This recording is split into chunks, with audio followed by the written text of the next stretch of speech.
Welcome back from our lunch break. I hope everyone got a chance to stretch out a bit and get ready to kick us off. So if you're like me, I'm still reeling a bit from all that we learned this morning, and we've got some more learning to do this afternoon.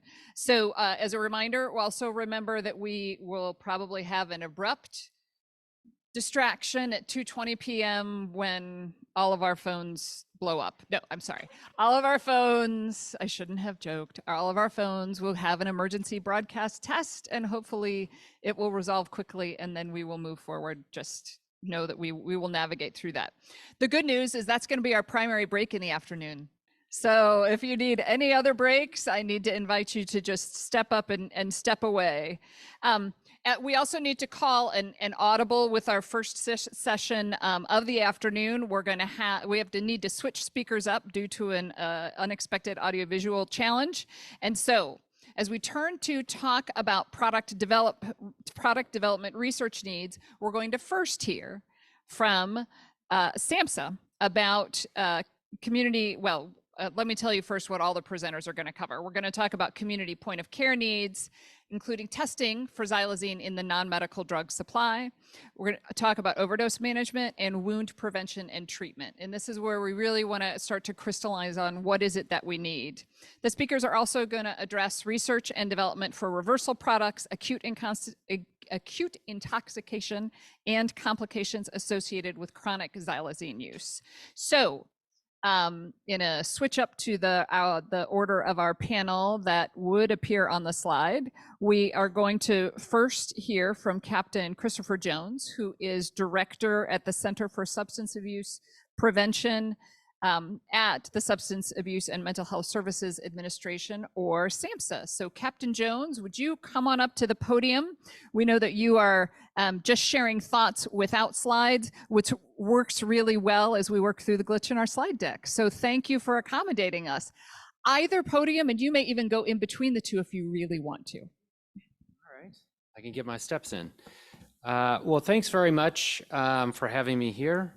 And excited to talk about SAMHSA's work in this space. I just first wanted to just briefly provide sort of how we are working in this space. As was mentioned, there are multiple dimensions of how xylazine is playing out at the community level. And our work is being done in concert with many other agencies in the federal government, which some of you have probably heard from, and working closely with FDA as well. So the first areas are really thinking about how are we helping communities address this challenge, as well as strengthening capacity among first responders and other service providers. So we have allowed funding from a number of SAMHSA grants to be used to purchase xylazine test strips as sort of a low technology way for individuals to understand is xylazine in the particular substances that they may be using. This includes some of our larger funding programs like our state opioid response, but also our smaller program like harm reduction, which is really getting into a particularly high-risk population in communities.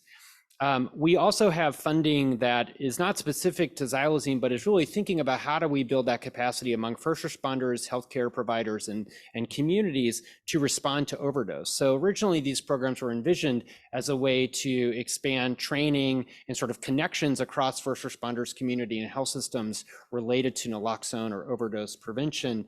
But these programs can now purchase xylazine test strips, fentanyl test strips as a part of that work. So I think we'll also get important feedback from them about how they are needing to change or modify strategies as we are dealing with additional substances beyond just synthetic opioids in the illicit drug supply. So this is our first responder care grant program, as well as our prevent prescription drug opioid overdose program.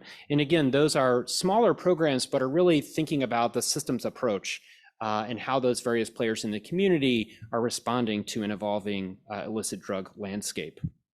The second area is around treatment, overdose prevention, harm reduction strategies more generally. And again, really thinking about how do we leverage training and technical assistance to educate providers in the acute management of xylazine-related overdoses and wound care issues, and then the challenges that people are still wrestling with around how do we approach treatment? What do we know about the implications of somebody who has been exposed to xylazine repeatedly in addition to opioids as we think about induction for treatment and treatment trajectories. In March, SAMHSA issued a Dear Colleague letter to providers to talk about what we know around xylazine exposures, what practitioners can do to mitigate harms, in particular with a focus on wound care, and then how SAMHSA generally is responding to this emerging threat. We do have various technical assistance mechanisms, like our providers clinical support system, as well as our opioid response network, which are providing TA to communities, to states, as they are wrestling with these issues as well. So those organizations have held multiple webinars, as well as direct technical assistance to communities. We're also working on an update to our what was formerly an opioid overdose prevention toolkit, last updated in 2019. We're working on an update to that now just to account for the dynamics that are at play, which would include xylazine-specific information. As we think about areas of need, which I think is the crux of this conversation, I think having additional products at the individual level and at the point of care are particularly important. We recognize that there are some products like test strips that are out there, but there are many questions that remain to be learned about the specificity of those products, how they perform under different circumstances in combinations with different drugs, how people might ready drugs to be tested with those test strips. And certainly in the clinical setting, having reliable point of care testing would be particularly helpful as we think about treatment, induction, just understanding what an individual has been exposed to as they are navigating the clinical space. We certainly want to better understand the limitations and appropriate uses of the products that are out there, and then any new products that come so that we can help to contextualize new products.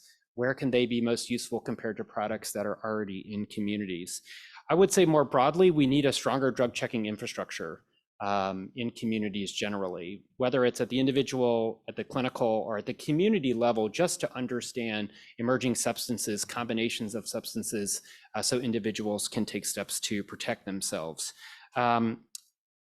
Beyond just the product development side, I think there is an increased need for understanding motivations for use, strategies that individuals are using to reduce harm, and how we can then get that information and think about how we at SAMHSA, through funding, through technical assistance, can help either correct misinformation or reinforce accurate information as well.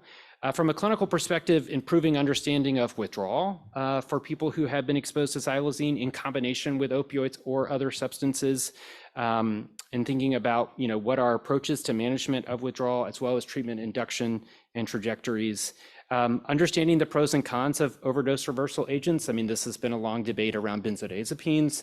Some people have advocated for things like flumazenil that could be used, but it has substantial downsides. So understanding, if there is going to be product development, in what context might it be most appropriately used? What would be the pros and cons? And then how would you position that as far as a community response, something outside of the clinical setting? We certainly want to understand the implications of naloxone administration when people have been exposed to xylazine. I think there's ongoing debate in understanding the pharmacology. And so increasingly understanding with more recent studies, the pharmacology of the substance, which receptors does it bind to, how might naloxone influence that? I think some of our other speakers might talk more about that, but I think that is a particularly important area. There are a lot of assumptions that people are operating from, but those may not necessarily be correct when we think about the pharmacology of xylazine. And then I would just say the last thing is that as we approach all of this work, it's really important to center it among the people who we are trying to serve. And so thinking about product development and acceptability, cost, equity considerations, those often come after the fact, but I think engaging with people who use drugs, engaging with others that are on the ground to help inform product development, accessibility, and those considerations is particularly important. And then the last comment I would have is just not losing sight of the bigger picture. There is a lot of focus on xylazine, but there's proliferation of many other synthetic substances in the illicit drug supply that we don't understand. We don't understand how that's interacting with what's already in the illicit drug supply. And so I think there is often a sort of response to focus on like what's in the news at the moment, but we really miss an opportunity to think about how does this slice fit into the broader piece, and not losing sight of those other comprehensive things that we need to be doing to address the issues. So happy to be here, appreciate the opportunity, and look forward to questions at the end. Thank you.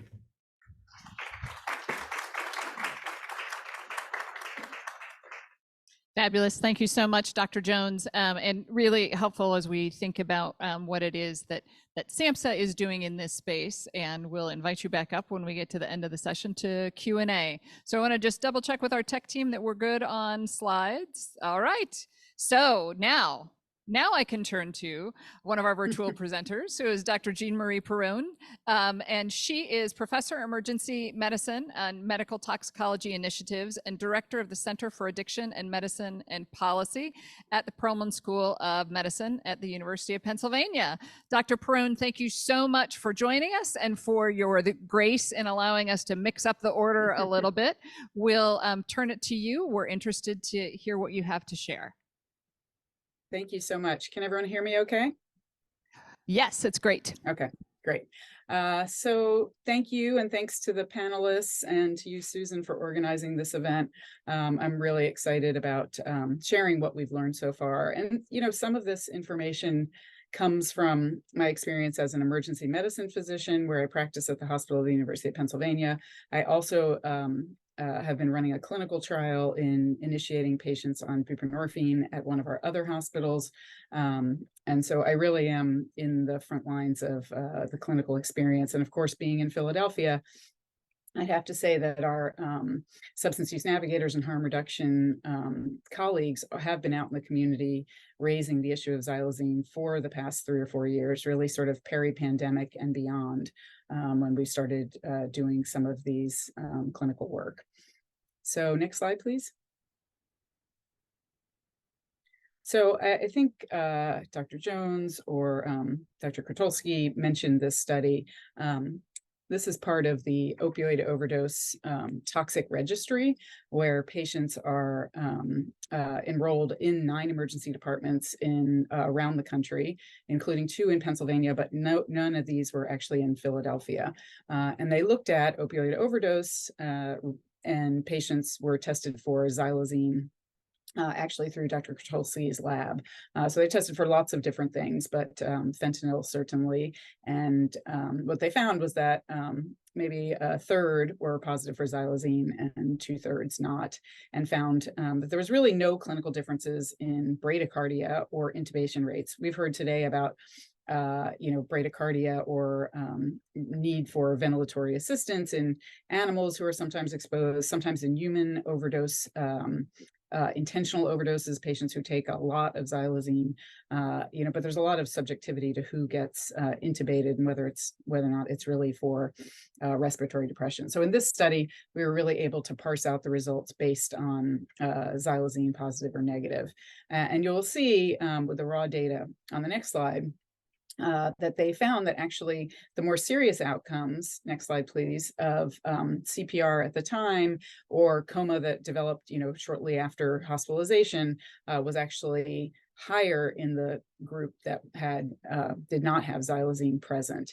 And this is somewhat consistent with the data that Dr. Jean Coe presented earlier this morning about fatal overdoses in the CDC study, that more patients were found to have more serious outcomes of being pulseless when they were found. So, what we're seeing is kind of a hint that xylazine actually doesn't make the overdose scenario worse in most cases that we've seen so far. And I will say anecdotally in Philadelphia, we're also involved in a overdose toxic surveillance study where we're just beginning to enroll patients who overdose, much like this study. And then we're sending specimens to Dr. Krotulski's lab and looking for these same outcomes. And while we don't have the results, I'll say anecdotally before this, I really haven't seen a change at the bedside in the past 4 years in overdose management.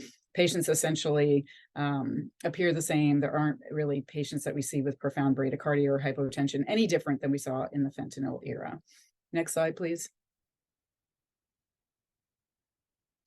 Again, sort of emphasizing vital signs don't seem to be different in humans, and that might be, we saw today many different drug checking data, and the spectrum of xylazine presence in the fentanyl samples that we see is between 0 and 60% in Philadelphia. So that's going to vary per person. There might be inter-individual variation, as well as how many bags a patient used at any one time.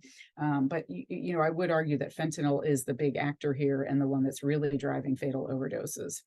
I know that Dr. Jones just mentioned my concerns about a xylazine reversal agent. We have flumazenil. We rarely use it for benzodiazepine reversal because we don't want to precipitate withdrawal in patients who are benzodiazepine dependent. So if in fact there is a xylazine withdrawal syndrome, having an antidote would probably generally not be able to be utilized in most of these polysubstance overdoses because you would in fact precipitate withdrawal. And again, as many people have echoed, the number one public health message we can get out of this is that naloxone is absolutely critical. It does reverse the primary component and may restore respirations in patients who are exposed to fentanyl and xylazine, and looking for another antidote might not be really the top priority. Next slide, please. So I want to talk about some data that's only been published in an abstract at the Society for General Internal Medicine. We were fortunate enough in the past year to be able to develop with our laboratory colleagues the opportunity to test for xylazine locally on our patients who are being admitted to the hospital or seen in the emergency department. So what we were able to identify, I think we skipped a slide. Can you go back one? Okay, you can go forward. What we were able to identify, we were able to confirm xylazine presence in, and again, this was a convenience sample where clinicians were basically able to order the test without much effort if they suspected xylazine, but they could also order it on the inpatient side. So it could have been ordered, 48 hours into the hospitalization. So there may be some false negatives here. But in the patients who did have xylazine detected, about 71%, and this was chart review conducted by addiction medicine experts, 4 or 5 of us who were involved in looking at the charts of these patients. And essentially, we really found no signs of a new withdrawal syndrome in about 70% of the patients. And that's probably also because we treat withdrawal with methadone and other full opioid agonists, such as oxycodone or hydromorphone. And we're pretty aggressive about that. And I'll tell you about that in the next slide. But, so early opioid withdrawal may look a whole lot like what people are complaining about, that is xylazine withdrawal. So we really aren't seeing a syndrome where people need to be in the ICU, where they have unexplained or, profound hypertension or tachycardia or delirium, the way we see with alcohol or benzodiazepine withdrawal.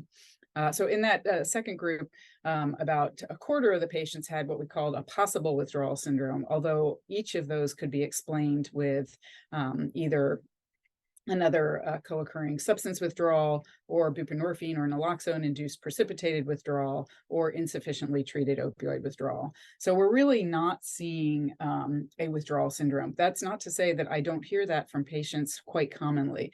People tell me that they feel it's the xylazine that they're having their withdrawal symptoms from. Next slide, please. We saw a small number of patients who did have vital sign abnormalities. But I'd like to go back again, because we started our work in initiating people on buprenorphine in about 2017-18 in the emergency department. We really had a lot of success with buprenorphine in patients who were approaching the emergency department for substance use treatment. And then gradually with the pandemic, with the replacement of heroin to fentanyl, there's been quite a shift in people's tolerability of buprenorphine. And I just want to go back to some data that the DEA shared with us, which is just to sort of level set on people who don't do clinical work. When we give fentanyl to patients for pain, to people who are opioid naive, we give it in doses of 50 to 100 micrograms at a time. So if a severe trauma patient comes in with a femur fracture, we might give 100 to 200 micrograms at a time. Micrograms. In these bags of fentanyl, we are finding 2.45 milligrams, so 2,400 or 3,000 micrograms per bag, 3,000 micrograms per bag, and people are using 10 to 30 bags a day, 10 to 40 bags a day. So there's a level of opioid dependence now that far exceeds anything that we've ever seen in the past. And I think that has really frame shifted both patients' expectations and our experience when we try to treat that with partial agonists or even usual doses of methadone that historically were effective. Next slide. Oh, just a little more clarity on that in case you had difficulty reading it. Next slide. So just to highlight, the symptoms that patients do describe is a lot of restlessness, a lot of dysphoria, and a lot of anxiety. Not so uncommon in opioid withdrawal, and also not uncommon in benzodiazepine withdrawal. As most people know, we are in the middle of a polysubstance crisis. So we do see patients almost always have multiple substances in their urine drug screens that we detect at the hospital level. And you can, talk to Dr. Krutulski about the amazing other substances that, neither patients nor clinicians are generally aware of that patients are being exposed to. So I would say in the past, xylazine was primarily clinically silent until this wound issue. And obviously the quantity of xylazine found in each sample has increased. Next slide, please. So just some resources we have published. There's a paper coming out about a week from today, which was sort of a compendium of a group of medical toxicologists and emergency physicians and addiction medicine clinicians in Philadelphia about xylazine adulteration in the fentanyl supply. And then we have also kind of gathered our best practices for how we manage both xylazine, prophylaxis in the hospital, how we get people onto medications for opioid use disorder in a hospital setting, and then some of the other medications that we use to make people comfortable, all of which are used for opioid withdrawal management as well. Next slide, please. Oh, this is the one that's out of order. This was just a little bit of information about the xylazine detection, essentially, in that when we first looked at patients who were getting positive tests in the hospital, again, we found that they were more likely to have a positive xylazine test if they were younger, if they were white, if we also detected fentanyl, if we also detected methadone, but that's probably iatrogenic because we treated a lot of these patients with methadone. And then again, less frequent ICU admissions for the patients that were xylazine positive. Next slide, please. Yeah. Okay, looks like they got scrambled a little bit. But thank you very much for having me. I look forward to the question session. Fabulous. Thank you, Dr. Perrone, for joining us and for the really helpful information. We'll bring you back for the Q&A session, which is a good reminder for everyone in the room and online to be thinking through your questions, write them up in the room and hand them to the front. So thank you very much, Dr. Perrone. We will see you in a bit. All right, and we'll turn now. We are going to hear from Dr. Nabarun Dasgupta, who is with Remedy Alliance for the People, and has, well, I feel like every time we have one of these meetings, I send Dr. Dasgupta an email and say, hey, would you talk about this? And today he said, yes, I'm happy to talk again. So, Dr. Dasgupta, I'll stop using your time. Go ahead. Thank you. Cool. Thanks, everybody. My name is Nab Dasgupta. I'm an pharmacoepidemiologist, 10 syllables, makes me real proud. But we look at molecules on a population level and work very closely with Zoe and Madigan. And as they were going through these exciting findings over the last few months, they would tell me, like, look at this graph, look at this chart, look at this, what does this mean? And I would take that opportunity to go to our harm reduction community partners throughout the state of North Carolina and ask them, does this jive with what you're seeing on the ground? And the most amazing response was that the thing was that it was always consistent. It was like, yes, this makes sense. This explains what we're actually seeing. We are not surprised. So some of the things that they have been saying may be surprising to a lot of people, but for folks on the ground, it was like, yeah, we know this, like we get it. So I want to talk a little bit about xylazine test strips, show you also some drug checking data. I feel like we have all the drug checking data nerds in the room today. Wound care needs and the public health implications. So we first started experiencing xylazine in North Carolina in the summer of 2020. And one of our community partners, Louise Vincent at the North Carolina Survivors Union was like, there is something happening with the drug supply right now. There's all these skin wounds, please help. So we went and did a survey of certain service programs around the state and documented this huge increase in what we thought were skin and soft tissue infections. Now, this is during the pandemic, and we were doing this as a survey at the SSP sites, and we weren't actually able to look at the wounds. And so we were getting self-reported results, right?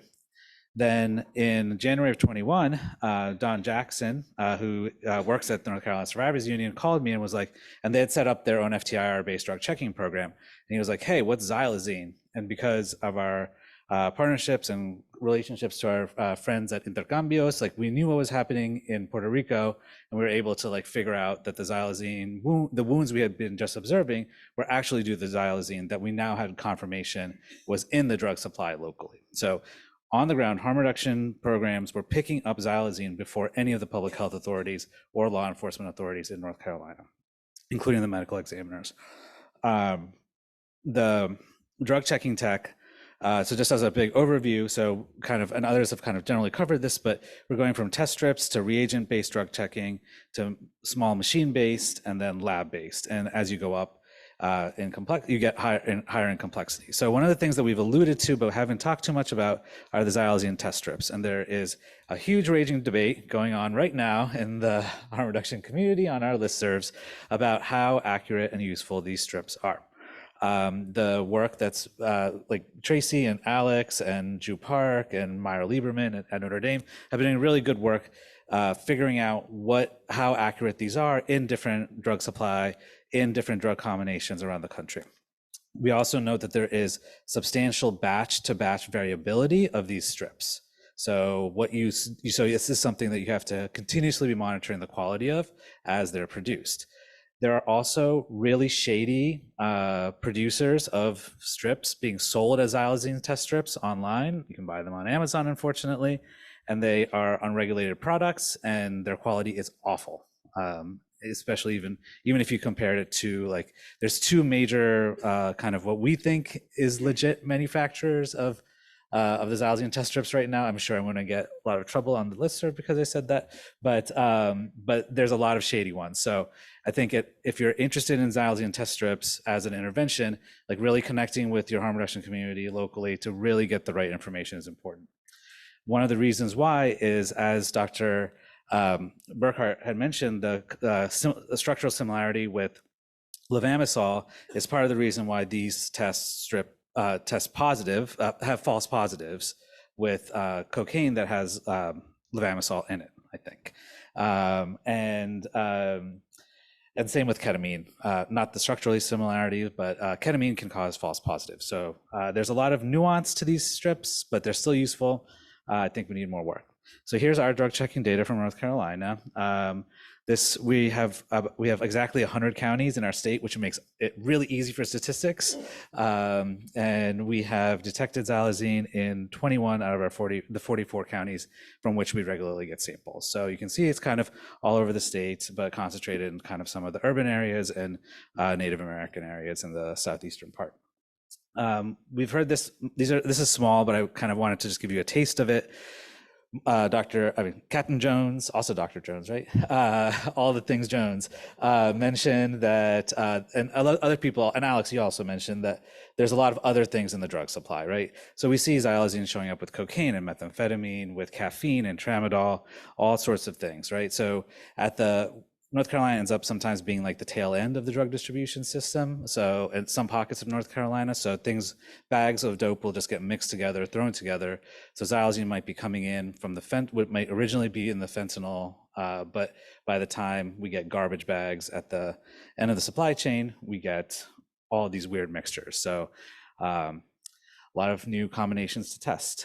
So now when we look, we're a mail-in service, machine-based GCMS, and we have a little vial, a little kit where people can send us, or harm reduction programs can send clinics and EMS and drug user unions send us drug samples from about 30 states around the country. And of the 3,000 samples that we've analyzed in the last 18 months or so, about 1,500 were expected to be opioids. And then of those, 453 had any xylazine detected in it. And because we're using super sensitive instruments, we sometimes see things that maybe are not physiologically that relevant because they're in such minute amounts. And so we're very careful to differentiate primary constituents versus trace. When we look at that, it's about 20% among the states we've looked at. But there's a lot of heterogeneity, okay? So before I show you the state level data, which I think is consistent with what Alex and others showed, one big caveat is people send us samples because they think they may have xylazine in them. So if anything, these are overestimates. We have model-based ways to quantify the bias and reduce it. I'm just showing you raw data. I'm going to show you a list of states. I'm going to show you the number of samples we've tested and what percent tested positive for xylazine. It's ranked from highest to lowest. I've grayed out the states where we have less than 10 samples, so but providing all of the data to be consistent. So Pennsylvania, these samples are mostly from Pittsburgh, and we see that's the highest levels of xylazine, 50, half of those samples. But again, those are being sent because the syringe programs are suspecting those have xylazine and they want that to be confirmed. New York, North Carolina, you can see, but the really important thing is like down here in Washington, we have 256 samples from Washington State that we've tested, and of those, only 5 had xylazine. California, 37 samples, none had xylazine, right? So the the problem that we see on the East Coast is different from what is happening in other parts of the country. And so I think we need to have proportionate responses to give you just a little flavor of that. This paper we published, I think, on Monday, and looking at the veterinary literature, so not animal models, but actual veterinary science. There are particular themes that have emerged over decades of medical use of xylazine as a veterinary product. And some of those things, we see in the humans, but there's things that have been documented very definitively in large mammals in the veterinary literature that we see very early signals for in human patients, like anemia and glucose dysregulation. We have had patients with extremely low anemia at UNC hospitals and people who we knew had been using xylazine. So that is one of the things that we are particularly keeping an eye on, because the veterinary literature is very clear there's a transient anemia. When you translate that to humans with chronic exposure to xylazine, is this a thing? So there's a lot of causes of anemia, of course, and so ruling out and getting differential diagnoses of that is really important. I'm going to show you skin wound pictures. I don't usually show these in public, but I think it is important for this particular topic. I'm going to show you, you're going to see 2 kinds of wounds. You're going to see small early stage wounds, and you're going to see large late stage wounds, okay? So you're going to see small dots, like punctuates, and then you're going to see like larger on the shins of individuals. One of the key insights that came from Zoe and Madigan's work was around the kappa opioid receptor. And so this is my speculation, and I have to credit Sid Schnall for kind of alerting me to this kind of possibility. When we think back at the other kappa opioid agonist outbreaks, we're obviously thinking about the T's and Blues in Chicago, 79 to 81. We're thinking about pentazocine in India and Nigeria, obviously xylazine in Puerto Rico, right? So let's look and see if these wounds are similar, right? Pentazocine is a kappa opioid agonist. This is important, right? So is there a mechanism, okay? My hypotheses here, I'll stress it. So Puerto Rico on the top, these are all published studies. So compare that with the legs from Nigeria and India on the large wounds, right? Those look similar to me. The same with the smaller puncture wounds from India and Philadelphia and Chicago. Over decades, we see this commonality with this particular kappa opioid, with these 2 kappa opioids. I don't know if this is the mechanism or not, but I'm telling you, this is what I'm seeing. And it's great that NIDA is putting more money into doing this kind of research, but I also note that it's also pretty late, right? When these drugs have been eating up brown people, black people's bodies for so long, and we're finally getting around to putting money towards answering these questions, like, yeah, we're late. We're very late to this. So in response to this, what we see on the ground is a lot of innovation on wound care. So this is a wound care kit. Jennifer Carroll at NC State did a quick a study looking at different wound care kits that harm reduction programs are using, and there's a lot of variation. I think these could also be researched. She also found that there isn't a consistent case definition of xylazine-related wounds. Some parts of the country, physicians and practitioners are talking about it as with an infection, co-infection. So I think there's a lot to be standardized when it comes to some of these case definitions. So I will, and there with thanking our team. I think there's just like one last thing that could be useful to think about. It's like if we have other kappa agonists that are on the market now, and if we're seeing xylazine withdrawal as a untreated thing, and for places that don't have a lot of methadone, so gabapentin has been described to me, but also nalbuphine, butorphanol, and pentazocine are 3 existing kappa agonists that are on the market that could be explored in trials for looking at mitigating xylazine withdrawal to help inductions on buprenorphine, I think. So those would be areas of research that I'd love to see more. Thank you so much. Really helpful.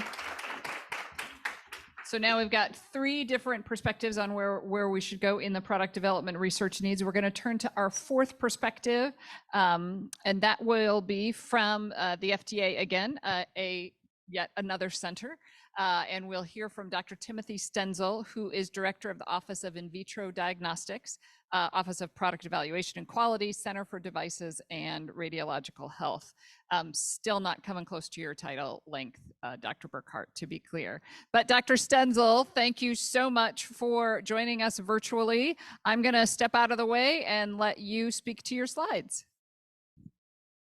Thank you, and hopefully you can hear me just fine. It is a pleasure to be participating in this important conference today.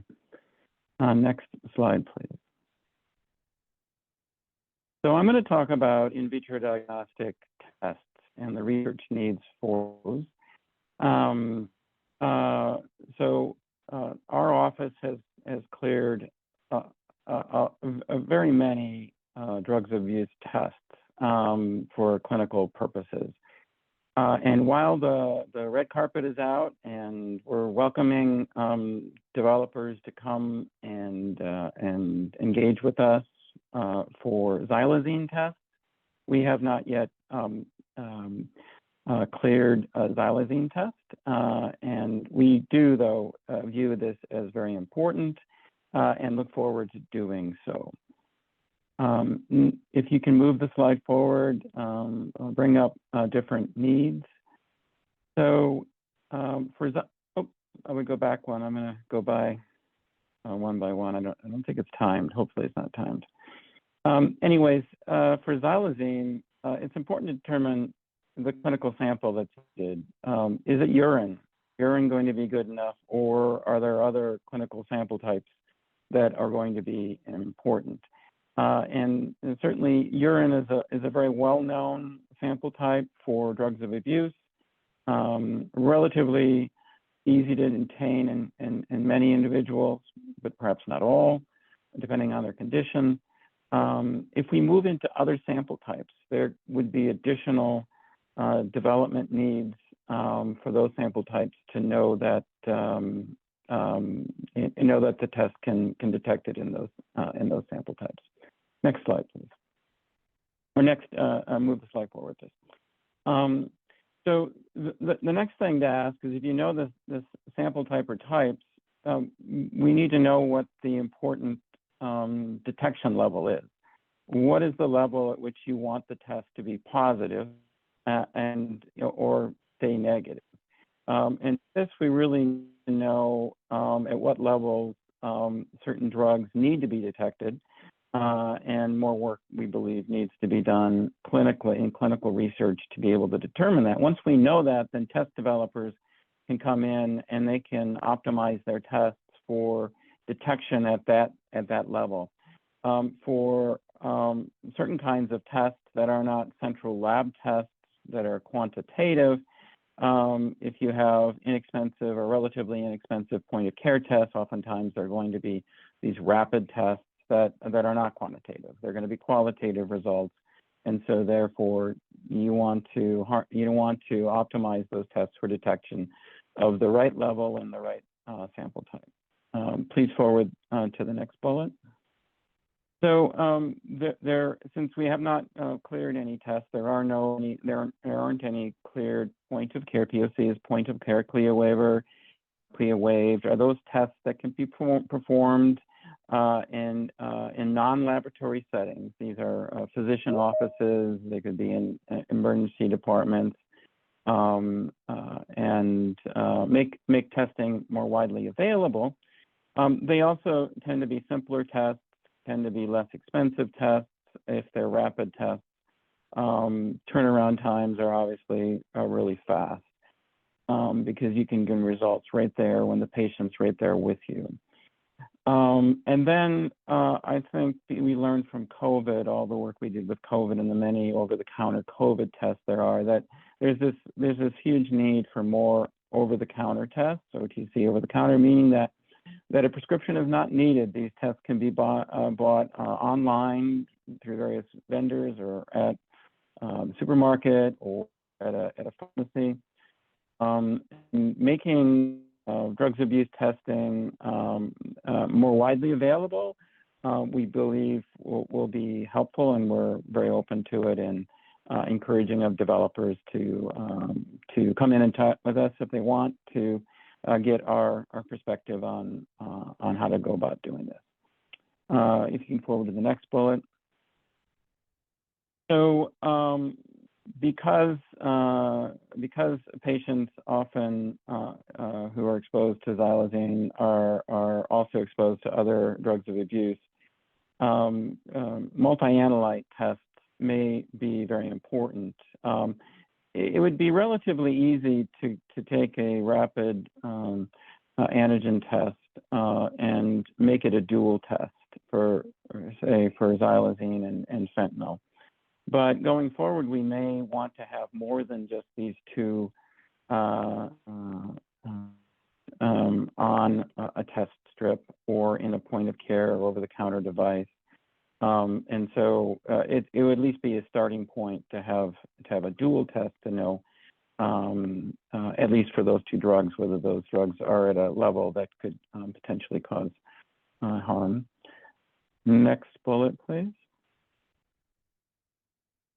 And finally, if we're going to be developing tests that are going to need to have specific cutoff points, and you want to be able to know that with test A and test B, you're going to get the same results, it's important to have reference materials that can be used to validate these tests and their cutoff levels to the same expectation. So, having known validated reference materials, test developers can use these to make sure that their cutoffs for positivity match what the community expects, and you can get the same result no matter which cleared test you might use. I just had one slide with several bullets here, and tried to be very focused on what the FDA sees as the most important research needs relative to the development of in vitro diagnostic tests. Thank you.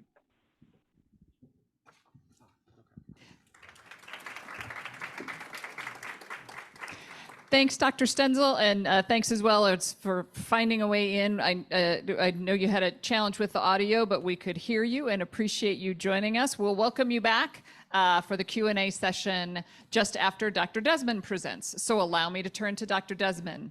Our final presenter in this session is Dr. Desmond, who's an emergency room physician and then also spends time at FDA in the Division of Anesthesia, Addiction Medicine, and Pain Medicine within the Office of Neuroscience, within the Office of New Drugs at FDA's Center for Drug Evaluation and Research. So we heard from Dr. Stenzel on the device side and the testing piece, and now we will hear for Dr. Desmond on the drug side. Dr. Desmond, go ahead.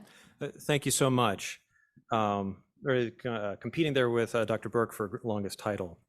And actually, one of the things I wanted to say is it's hard going at the end of the session because just from this morning, all the different things that we've seen so far, my slides are very much out of date already just from this morning. So, anyway, we just lost something there. There we go. But that being said, it sounds like we're all very much pulling in the same direction. And in terms of things that the FDA needs to see as a regulatory agency in order to be able to review and evaluate and potentially approve products, we need to know a lot of information. And that includes things like the pharmacology. We've talked already about that it's a alpha-2 agonist and that, but are there specific subsets of the receptor, A through C, that it's more sensitive towards? Is there any pharmacologically or clinically relevant effects from those different subtypes of receptors? And again, as others have talked about, how the drug moves within the body's different compartments, how it's metabolized with time, how it's excreted with time is of key importance. And then are there other off-receptor effects? We've had a number of presentations so far talking about the kappa opioid receptor effects. Are those a potential new target for drugs and treatments?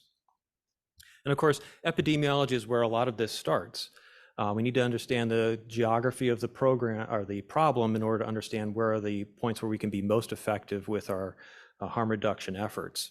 And are there any particular populations that are more vulnerable than others? We think about, of course, persons who use drugs, but within that, are there further subtypes that are important? And I hadn't heard it yet so far. One thing I always think about are pregnant women and the fetus and also the neonates. Are the pregnant women going to have a greater incidence of pregnancy-related complications, abruption, preterm labor, that sort of thing? Is there going to be any issues with the delivery, increased bleeding, what have you?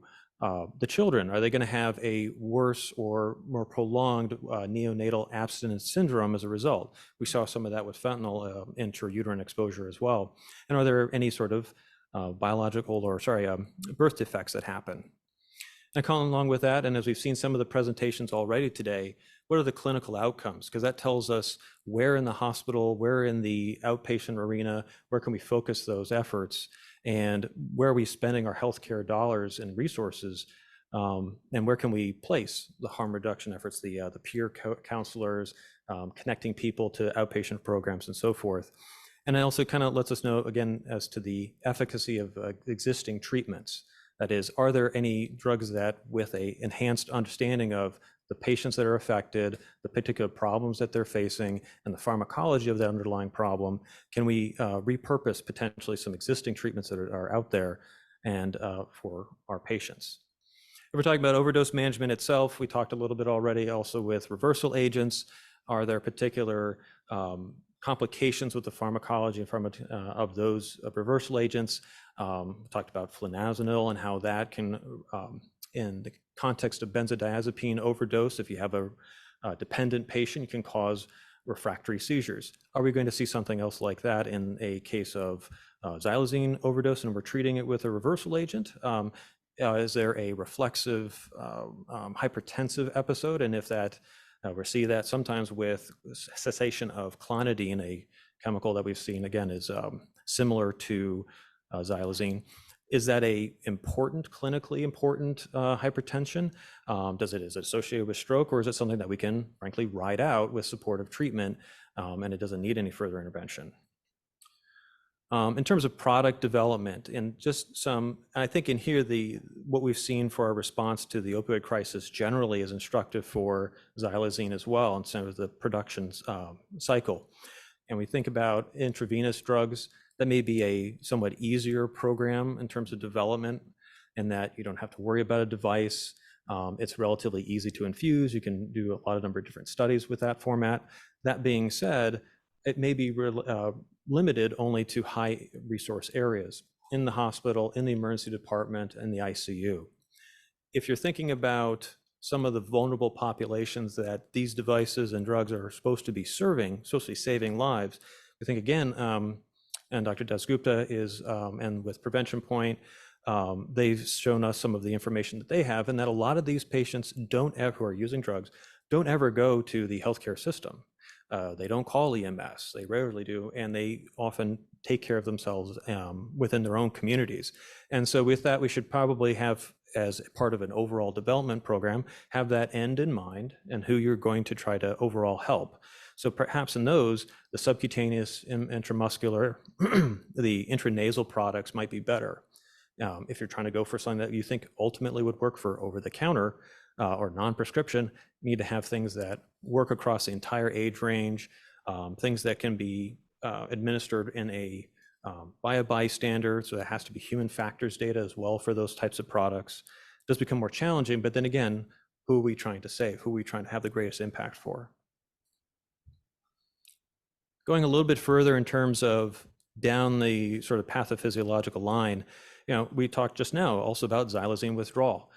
There is some initial hints that this exists, and we need to characterize that syndrome. We need to know what the features are of it. Is it different from the comorbid opioid withdrawal syndrome that we see with many of our folks? Is there an underlying mechanistic explanation that we can then attack and provide treatments towards those?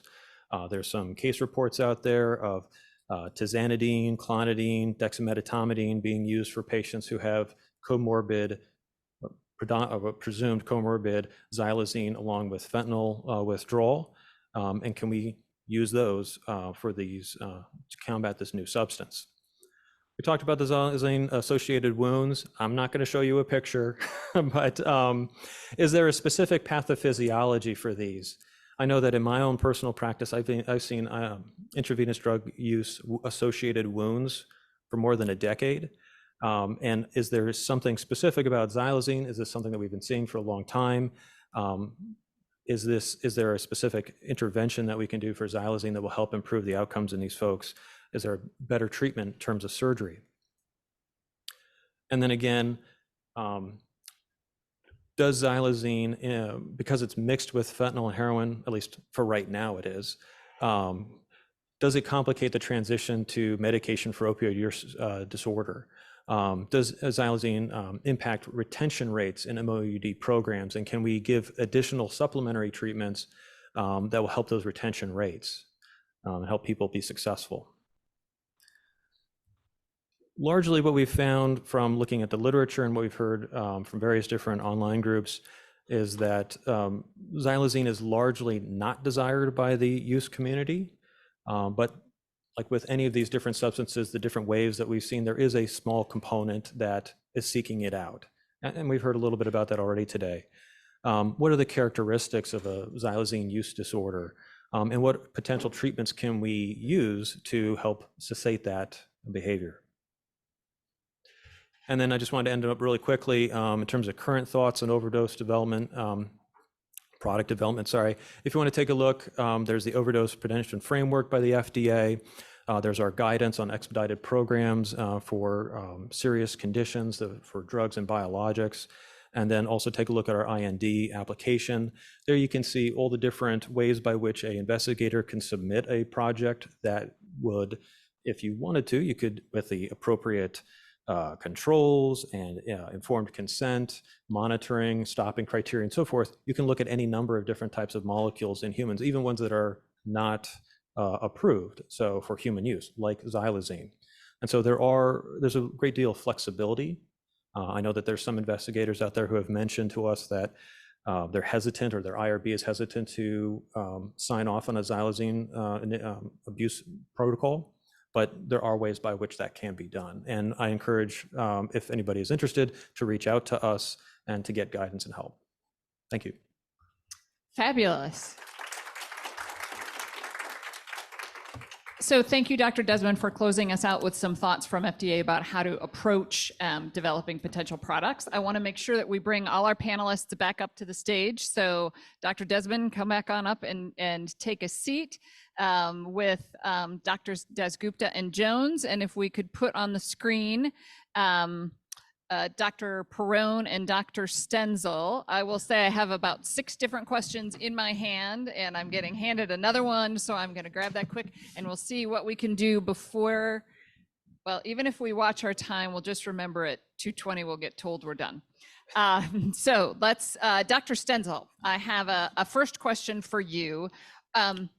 I want to make sure I understood correctly. So I heard you speak to the considerations for test development to detect xylazine exposure in humans, but I don't think I heard you say anything about tests on the non-medical drug supply itself, which is a lot of what we were hearing about just earlier in the day. So is there anything you could say about kind of the FDA's role as it relates to tests for xylazine presence in clinical samples versus xylazine presence in the drug supply itself?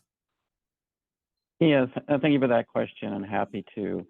The Device Center, CDRH, at FDA typically regulates the clinical testing on human samples rather than drugs of abuse themselves. There are a number of tests out there that we've heard for xylazine and other drugs of abuse. If any of those developers want to come and chat with the FDA, we're open to it. In particular, if they want to make sure that the labeling around their tests is appropriate for those uses and doesn't trigger anything with the FDA, we would love to have probably more informal conversations. So please just reach out. You can reach out to me directly, timothy.stenzel@fda.hhs.gov. Excellent. Thanks so much, Dr. Stenzel. And so that helps with some of the clarity. There are things that go through the FDA before they can be available on the market, and those for the non-medical drug supply are not in that category, which I probably should have said without so many negatives, but I think everybody can navigate their way through it.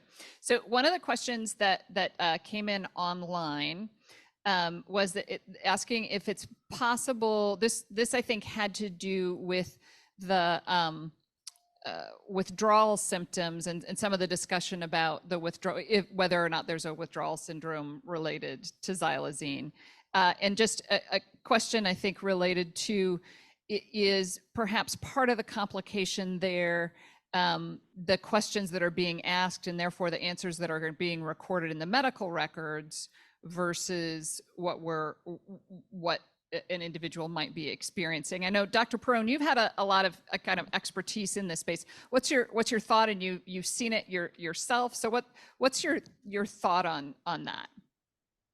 It's, absolutely not our intention to discount the voice of patients. I hear this from patients all the time.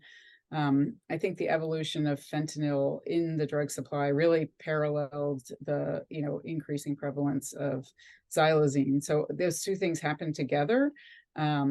We just see really intense opioid withdrawal symptoms, but there's no doubt that there's a different component to the sensation patients are getting both when they use and when they stop using.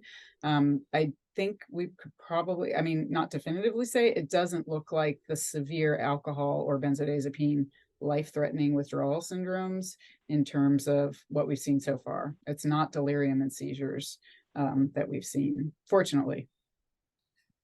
That's really helpful. And I think it ties back to something you and others have said, and I just want to make sure we give voice to that. And that's and invite everyone to comment on this, that, our focus today is xylazine and better understanding xylazine and the implications it may have. And then we also know more about fentanyl and what we need to do in that space. And it's not to take our eye off that work either, but to better understand the threats in the drug supply. So I don't know if any of you want to jump in on that.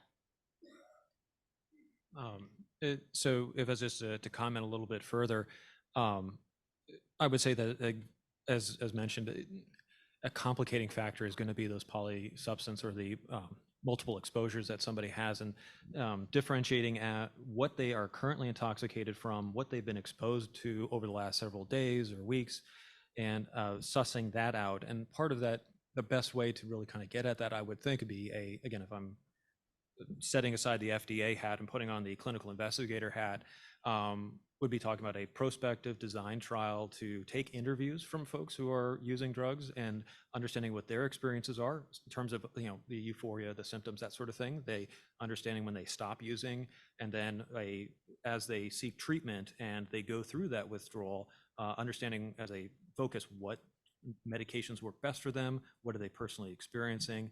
That's a difficult trial to do. It's expensive. It'd take a lot of time and effort. Mhm. Mhm. But we'd learn a lot, wouldn't we? Oh, yeah. So let me follow up. This is I think this is following up on some of what Dr. McElligott had shared this morning, and some hypothesis testing, if I may. So if xylazine is active at the kappa receptor and buprenorphine is a weak kappa antagonist, what might that say about whether buprenorphine or high-dose buprenorphine for fentanyl xylazine combinations might be a good idea? So this is all in the hypothetical space, if I may.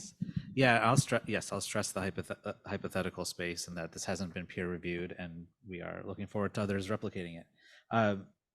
What we know for sure that we hear from our addiction medicine folks is that it's much harder to do inductions on buprenorphine with people who have been using xylazine. Like this is the success rates of inductions are down a lot in areas with a high xylazine penetration in North Carolina. And so we need new innovations in those protocols. If there is the kappa antagonism, that could be part of it. There's also naloxone in Suboxone versus in Subutex, and I think that's worth revisiting. And yes, I know some of the studies have shown that it doesn't supposedly leak out, but that's not, it's not on a population level. And so I think we'll also hear from our colleagues in Puerto Rico that methadone works better for the folks that they've been using, that they've been treating for a long time. So I think it's time for more options. Okay. Helpful, and it actually reminds me that I wanted to make sure that I asked Dr. Jones, because you opened our session and you said a little bit about this, but if I'm not giving you a magic wand, but you're speaking to people, what product might you prioritize? What area would you prioritize product development? And you can give a multi-part answer. I think, I don't know that there's one thing, right? I mean, there's a lot to this. I mean, we certainly want to have better technologies that can help people understand what's in the drug supply so that they can take steps to protect themselves. But we need to also understand that if our gold standards for treatment are not being optimized, then we need innovations there. How do we help patients? If they're taking the steps to start treatment, we want that to be successful, right? We don't want to miss that opportunity to provide life-saving care. So we may need innovations there. But I think all of it needs more study. And I think that is, especially in the clinical realm, really important, that there are some things that are emerging, but that shouldn't be how we set policy, right? Well, I think right now we're at the hypothesis generation stage for a lot of this, and that's not sufficient. We need to do more research to really understand what's going on. So I'm not going to answer your question with just one thing, but there are many things that need to be done. Yeah. Well, and you raise an important component that you may have raised in your remarks as well. But hey, I will say it is not 220 yet. It is 218. Saved by the bell.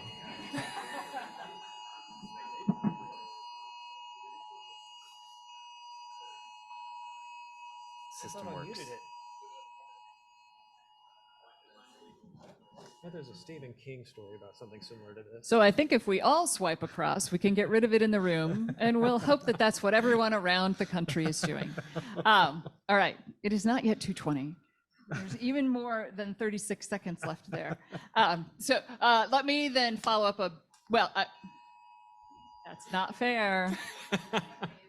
Oh, yeah. All right, so everybody watch your phone and swipe it off when you get caught in the wave. I swiped mine, so hopefully that won't be mine again. All right. I think, Captain Jones, I heard you use the word misinformation. Did I? You did. Yes. So I'll Maybe just I regret that. now. Yeah, Are you no, allowed to? no. Because I think this meeting gives us an opportunity to think through. We're still, this is very much so an area of scientific exploration. And so what we thought yesterday will likely change tomorrow and later. And so I think I will just underscore, I appreciate it, and it'll be helpful for all of us to underscore that the information that we're sharing today and the questions that we're asking and what we're learning, right? The advice is based on what we know today, and think about that. And as we learn more, that may well change. And I think to avoid a situation where we create cognitive dissonance for individuals about, but wait, you told me to do that last week and now you're changing your advice. To avoid that assertion of misinformation, we need to continue to have humility about what we know, and underscore that we're learning, and as we learn, advice may change, and that's actually a good thing. It's kind of like the update on your phone, right? It's often a good thing to get those updates on your phones. This is the update for our science. So thank you for bringing up misinformation. Yeah, and I just wanted to say, I think on that point, it's really important from a federal perspective that we are working closely with all of the non-federal folks that have spoken, because oftentimes their systems are just more nimble to get information out, and to have some level of uncertainty to it, right? So Jean Marie said they're getting ready to put something out. It's sort of best practices based on what they know. Updating that document, having as a living document, is a lot easier for non-governmental partners.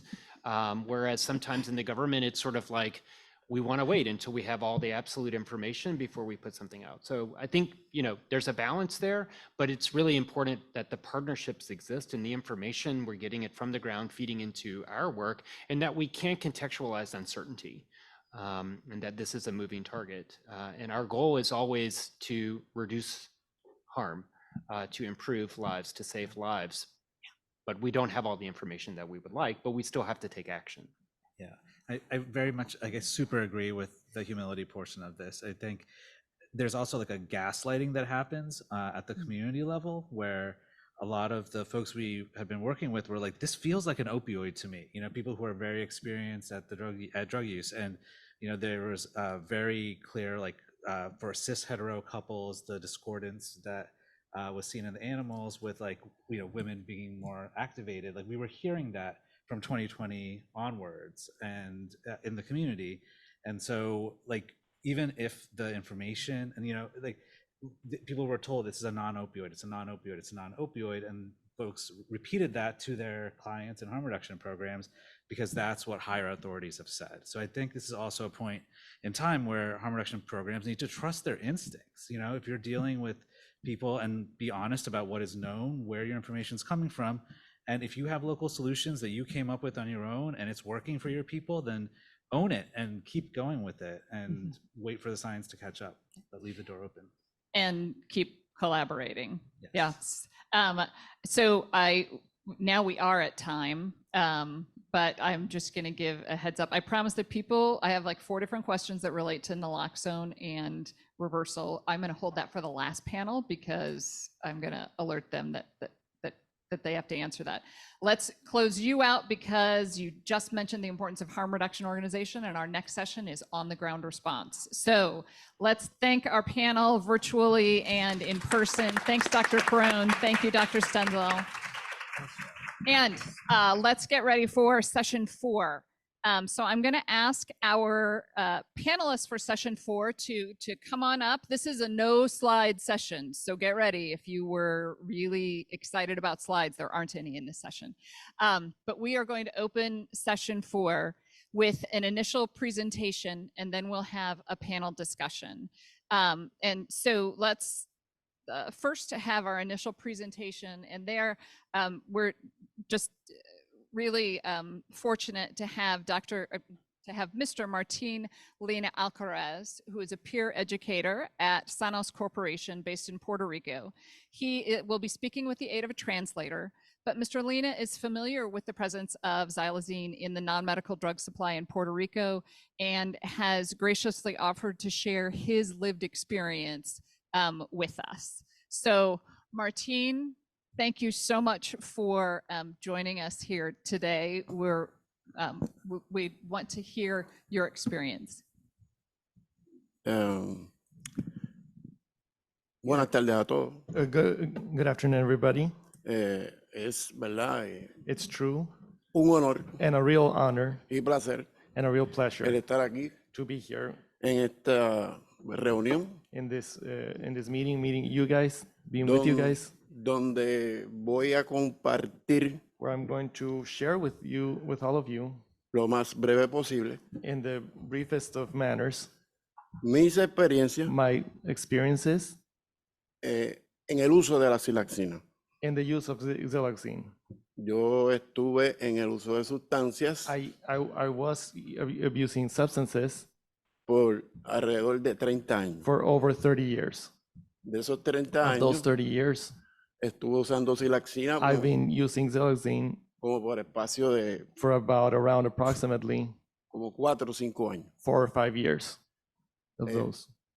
Cuando When comenzó all this began, cuando comenzó a introducirse la xylaxina en Puerto Rico, when xylazine started to get introduced into Puerto Rico, nos dimos cuenta, we realized, los usuarios, those of us that used this substance, por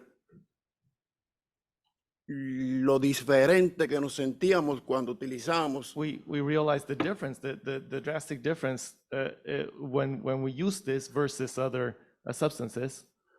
yo me di cuenta And I realized en mi carácter personal in my my personality wise, que cuando comencé a usar esta droga, that when I started to use this drug, literalmente yo perdí el conocimiento. I literally lost consciousness. Era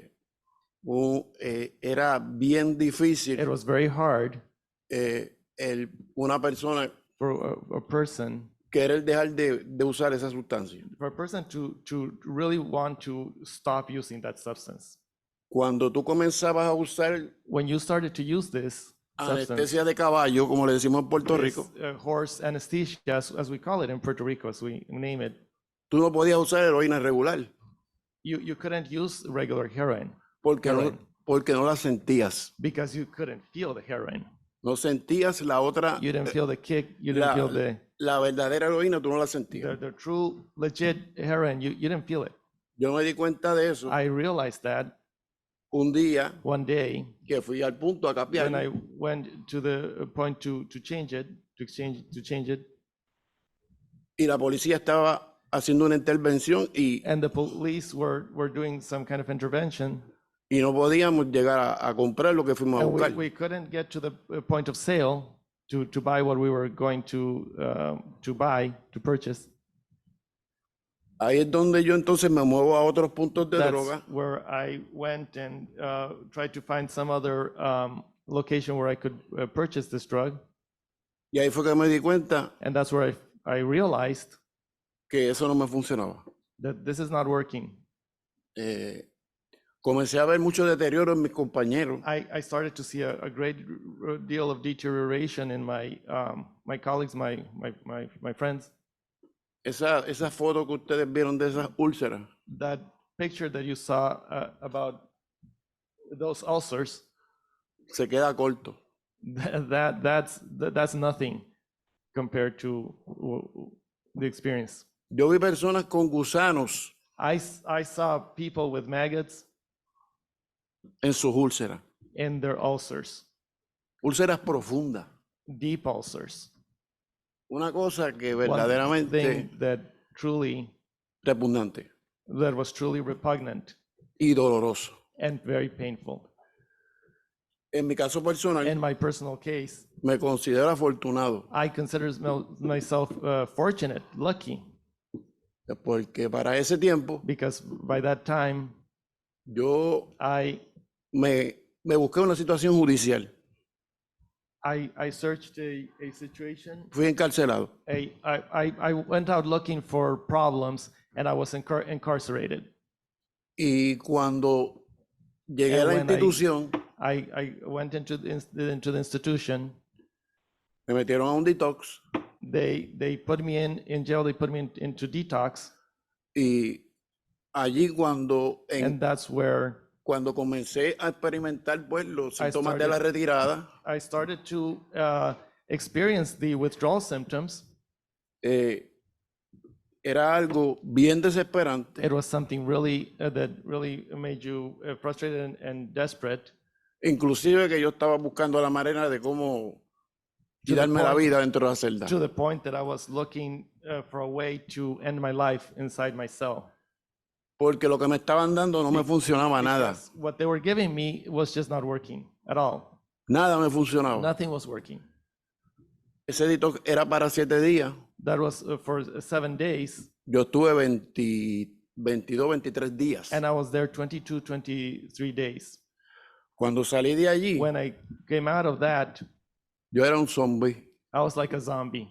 No comía, I didn't eat, no dormía, I didn't sleep. sumamente desesperado. I was really desperate.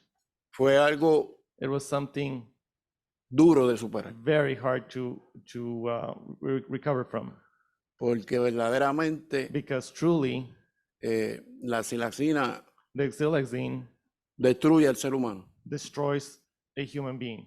Una experiencia corta que tuve. A short experience that I want to share that I had Un día one pues day. fui, consumí I went, I consumed, y caminé hasta cierto sitio and I walked towards a certain place porque no podía caminar. because I couldn't walk. Me sentía sumamente el cuerpo I bien felt my body pesado. I felt very heavy in my body. I felt my body was very heavy. Me costaba respirar. I had shortness of breath. La garganta My seca. throat was dry, Y me senté. and I sat down. Eran como las It was like around 5:30 de la tarde. 5:30 in the afternoon, Como a las around 7:30, 8, 7:30, 8 p.m. despierto I wake up porque una Suddenly. muchacha because this young girl que también estaba usando drogas that was also using drugs me estaba dando bofetadas en la cara was slapping me across the face porque yo estaba acostado sobre un hormiguero because I was on top of an anthill y yo tenía toda mi cara y and todo my el cuerpo whole face cubierto de was hormigas completely covered by ants. que me estaban picando. And they were biting me all over, Yo no sentía nada. but I wasn't feeling anything. I didn't feel anything. I was numb. Si no llega a ser por esa muchacha, If it wasn't for that girl, sabrá Dios qué young hubiese girl. pasado. God only knows what would have happened to me. De la manera que en Puerto Rico nosotros pudimos lidiar con In the esto, way that in Puerto Rico we were able to deal with this fue algo was que se originó through something that originated in dentro de un movimiento carcelario. started within a movement within jails. Asociación Pro Derechos al Confinado. The association that was pro rights of the incarcerated. En español, Asociación Nieta. Don't There- translate I'm that. sorry. Don't translate that. Okay, Porque because los usuarios, the users, cuando llegamos a los puntos y nos when we vendían went eso, to the points of sale and they sold us that stuff, ninguno de nosotros quería eso. none of us wanted that. Fue dentro de los lideratos, It was- dentro de la cárcel, Within the leadership, within jail, the leadership within jail, que se comenzó a escribir comunicados that they started to write communiques hacia las personas que tenían el control del trasiego de drogas en Puerto Rico, to people that had the control of the drug sale in Puerto Rico, para decirles to tell them que cualquier persona any person que estuviera That was introduciendo introducing anestesia de caballo en los puntos, horse anesthesia to these points of sales of drugs, la iba a pasar mal dentro de las cárceles. they were going to really suffer when they got to jail. Así fue que nosotros pudimos lidiar con esta problemática. That's how we were able to deal with this issue. Yo sé que suena algo I know this sounds like difícil de aceptar para harsh, ustedes, as difficult to accept. pero de esa manera fue que nosotros But pudimos in this lidiar hard con eso. way, this is the way that we were able to deal with this. porque because la gente people se estaba pudriendo en vida. were rotting while they were alive. They're just rotting alive. Yo me considero I afortunado consider myself lucky, very lucky. porque gracias a Dios a mí no Because me thanks to dio God, ninguna úlcera. I didn't get any ulcers. Tuve muchos esquinazos, skins, missing the veins, the veins. I'm missing the veins a lot I of was missing times. the veins, yeah, a lot of times. Pero gracias a Dios But thanks be to God, no me dieron ninguna úlcera. no ulcers. Inclusive hasta por el cuello yo utilizaba la sustancia. Even in the neck, I used the substance Porque yo To the tuve 30 años because I had 30 years usando droga. of substance abuse. Fui 7 años persona sin hogar, homeless. Oh, I was 7 years homeless. I was homeless 7 years. Y le doy gracias, ¿verdad?, a la oportunidad que se me brindó en un momento dado And I give thanks to this opportunity that at some point I got this opportunity para yo poder So that I trabajar could- con mi vida. work towards bettering my life.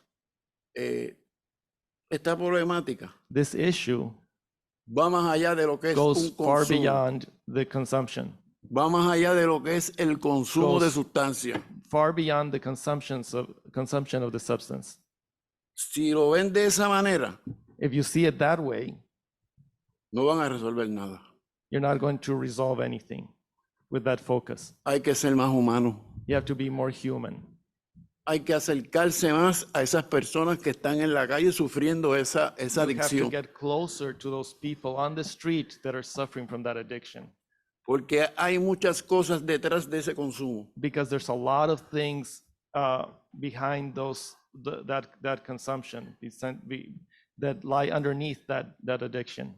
Oportunidades, Opportunities, mejor calidad de vida, better quality of life, muchas otras cosas a lot of things de que Many ahora other mismo things la that right gente now está people- careciendo.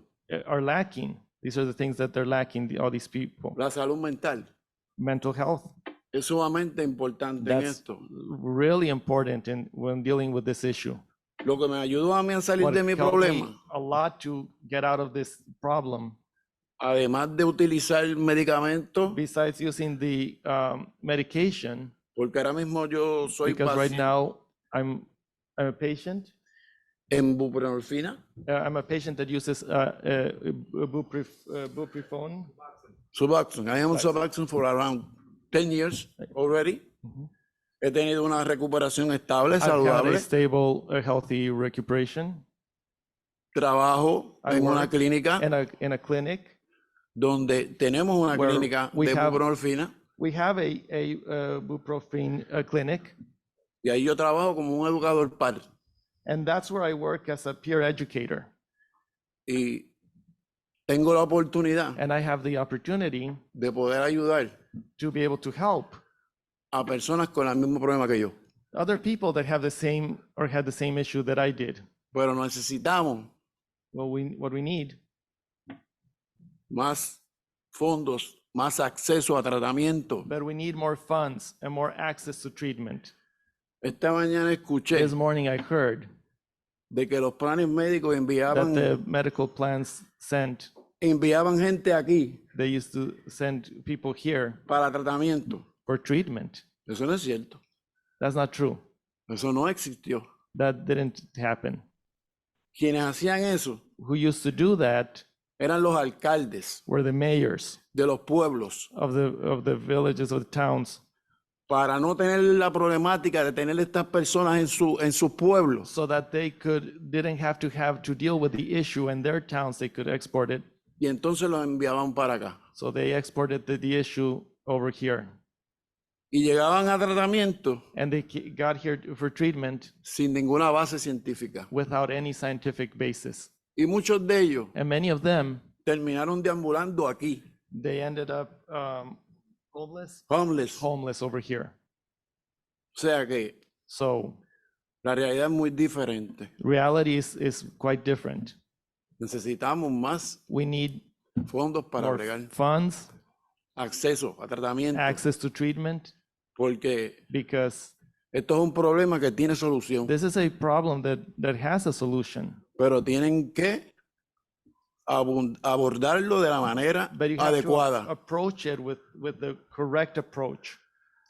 La evidencia The científica scientific evidence y los estudios and the científicos scientific studies son excelentes are excellent, porque hacen falta, and they are needed. They're badly needed, pero no lo son todos. but they're not everything. No lo son todos. They're not everything. Si no ponemos los esfuerzos If we don't put in the effort, the en, actual effort en acercarnos a esas personas, in getting close to these people, seguir trabajando con la reducción continue de daño working with the lessening of the damage, y seguir haciendo los acercamientos and a continue doing the outreach and getting close to todas esas all personas, those people, vamos a ver resultados. only then will we see results. Porque esto es más bien, Because this porque This esto más bien es is rather una crisis a crisis. This is rather a crisis, de salud mental a mental health crisis. That's what this is. del individuo como Of the, tal, of the individual, at an individual level, of the individual as such. de las oportunidades que una persona debe de A tener crisis of opportunities that people are lacking, and that they should have those de opportunities mejorar, to improve, the right to improve, de trabajar, the right to work, de poder brindarse un mejor futuro. the right to have a better future. Yo entiendo que ahí I es donde está. understand. Yo entiendo que ahí es donde está la I raíz understand de este that problema. that's where the root of the problem lies. That's where the root of the problem lies. Porque la silaxina Because xylazine es una sustancia más is just another substance. y podemos solucionar el problema de la silaxina hoy, And if we could solve all of the problem with xylazine today, pero si no bregamos con la salud y la calidad mental de las personas, but not dealing with the mental health issues of people and health issues of people, mañana vamos a tener otro problema con otra sustancia. tomorrow we'll just have another problem with another substance. We'll be replacing one problem for another. Porque no solamente se trata Because it's not only about, la silaxina. this is not only about xylazine. Eso es lo que yo tengo que decir cortamente porque el tiempo es bien corto. That's what I have to share with you very shortly because time is short. También tengo que aprovechar la I oportunidad also want to take up this opportunity para darle las gracias to thank a la organización donde trabajo, the organization where I work, la Corporación Sano, the Sano Corporation, un centro 330, que un 330 es a que, te lo en new treatment inglés, center. It's beautiful. ya oyeron. You heard it from him. Y ese señor que está ahí, And this Mr. that is over here, Dr. Román, Dr. Roman, esta fue la persona he's the person que es parte de mi éxito en mi that is recuperación. part of the success of my recuperation. Porque cuando yo llegué a la clínica de Because buprenorfina when I arrived to the clinic, buprenorphine clinic, que él dirigía, that he directed, él fue el que he me was dio the la one oportunidad that gave me the opportunity para que yo so that I pudiera hacer el trabajo que hoy estoy haciendo. could now do the job that I'm doing. Porque decimos que creemos en recuperación, Because we say that we believe in recuperation, pero no hacemos lo que se supone que se haga a favor de la but we recuperación. don't do what we're supposed to do in favor of recuperation. Así es que, So públicamente, gracias. publicly, I want to thank him. Y hasta aquí mis cortas palabras y gracias And- por la And oportunidad. with this, I end, and thank you so much for the opportunity. Thank you all for this.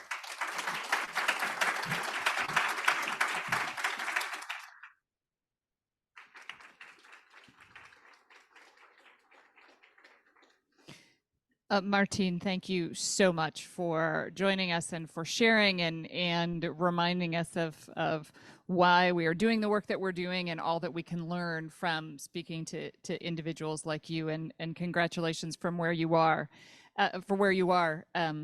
in the work that you do today. We appreciate it. So I do need our panelists to come on up on stage because following on Martin's really powerful explanation of his and sharing information with us about his experience.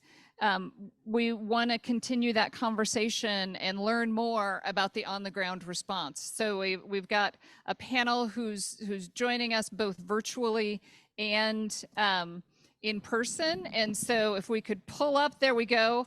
So this is our panel of colleagues who are joining us today. Let me walk through in alphabetical order, which is not virtual or in person. We've got it all mixed up there. First, Alice Bell is joining us from Overdose Prevention Project She's the Overdose Prevention Project Coordinator at Prevention Point Pittsburgh. And thank you for joining us, Alice. Dr. Malik Burnett, here in person, who is with Harm Reduction Services at the Maryland Department of Health. Thank you for coming down here to join us. Dr. Lewis Nelson is on screen and is the director of the Division of Medical Toxicology and Addiction Medicine at Rutgers, New Jersey Medical School. Thank you, Dr. Nelson. Dr. Luis Roman, you had a fabulous introduction by Martin, but you are a clinical psychologist at Intercambios. Thank you as well for making the trip from Puerto Rico to join us today. And closing us out, Jennifer Turk, who's the executive director of Voices of Hope Maryland. So that's our panel, and it's one of those components where I feel like we should probably just pause for a little bit and internalize that incredibly powerful story that we heard. And again, thank you, Martin. And each of you, you are on the ground and seeing what it is that's happening with the emergence and continued emergence of xylazine in the non-medical drug supply. And so where we're going to take the panel is we want to hear from you about what you've seen in your communities and where you think we should focus our attention as we're looking at product development and additional research. That's where we'd like to go in this conversation. So Dr. Roman, I'm going to turn to you first. What can you tell us about the healthcare and the community organization response to the presence of xylazine in Puerto Rico? What can we learn about your experience? Because our experience here is simply just shorter in duration than what you've experienced in Puerto Rico. Well, first of all, I want to take a break to finish what Martin begins. Yes. In the island, we are from Puerto Rico. We are a little island in the middle of the Caribbean, and we are a colony. But the Congress used the euphemism, a non-incorporated territory. But we are a colony, and in a colony, you are a lot of funding, a lot of resources that make it very hard to do our job, to give services. That's why people were sent to the mainland for treatment and non-evidence-based treatments, and they end in the street as homeless because we don't have enough resources to give services to people who use drugs. Okay, for example, our funding allocation on Medicaid is lower than any state in the United States, for example. Okay, and the little money that came to the island is allows you to only attend 8% of people who need treatment, for example. Okay, so yeah, that's a great problem, and the problem is because we are a colony, and a colony is a social determinant of health. And right here in the mainland, the government treat drug users, homeless people, Black people, brown people, Latino people as colonizers. Okay, it's the same thing. Okay, so we are double colonized politically, and the treat that they gave us. But okay, finishing that, there's important that we begin to organize as communities, giving the service in the streets, not waiting that people come to the clinics. Okay, for example, FQCs. FQCs, everybody is familiarized with FQCs? Federally Qualified Health Center. Yeah. FQCs, they receive a lot of funds, a lot. And they have this state-of-the-art infrastructure. But they are not going where the people are, where the people is. For example, when you have a substance disorder, you have three main symptoms: withdrawal syndrome, craving, and compulsive behavior. And when you are deep in a compulsive behavior, all your day is spent finding, buying, and using the drug. So you are not interested in going to any kind of primary care service, wound care treatment, because you are deep in your substance use disorder. And typically, we want the state treat this as a criminal justice thing. And it is not a criminal justice thing. This is a public health thing. So we need to begin to implement street medicine, street psychology. I am not an office-based psychology. My work, 90% of my work is in a mobile health unit, giving services to people that are not going to the service. We need to put closer the service to the people who need it, okay? And not waiting them in a clinic, in a fancy clinic. They don't need fancy clinic. It's not that you don't deserve a good space to be treated, but they need to begin the service in the streets. We need to see outreach, street medicine, as part of the continuum of care that people need. And also we need to cover other social determinants of health, like, for example, housing. You have a ulcer, a big ulcer, like the ones that we saw later, and you can have all the stuff to clean the wound. You can have the physician or the nurse cleaning your wound, but you don't have a house. You don't have an hygiene space to treat your condition, for example. So like Martin says, it's not only about healthcare, it's not only about mental health care, it's also treating or doing something with the other determinants of health that people need to be served. Yeah.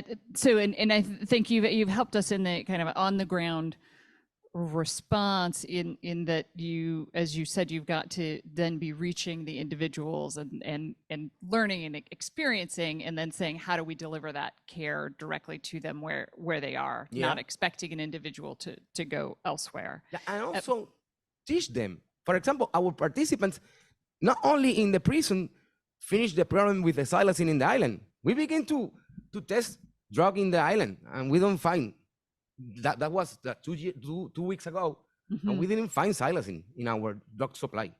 Okay, no. Yeah, and that was not only the prison inmates; it's also our participants in the streets. They learn how the xylazine smells, how the xylazine feels, how the xylazine tastes.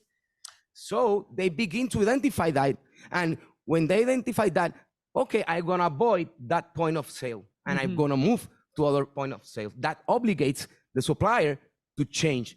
Yeah. So that was the supply. If we just think about it, that's an economic intervention that helped dramatically. Alice, I want to turn to you, because your experience with xylazine presence in the non-medical drug supply is simply just more recent and ongoing. Tell us what you're seeing in Pittsburgh and how you're responding.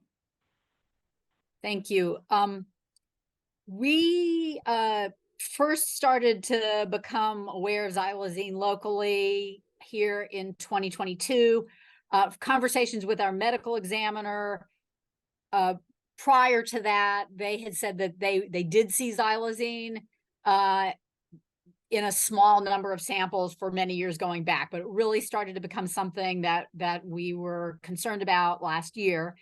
And it started with the overdoses, people reporting that they normally used 1 or 2 doses of naloxone for a fentanyl overdose, but the person who overdosed didn't wake up. And so they were giving more and more naloxone. And we would ask the questions, how long did they wait in between doses? Was there possible benzo use? And then we started to mention that in Philadelphia, they've had this veterinary sedative in the drug supply for several years. and that people reported that they do a shot and then they just be passed out for hours. And people were saying to me, yes, that's exactly what's happening. That's what we're getting. And so we started to really remind people, refocus, going back to the original overdose prevention information, reminding people the importance of doing rescue breathing and not giving additional doses of naloxone once somebody's breathing.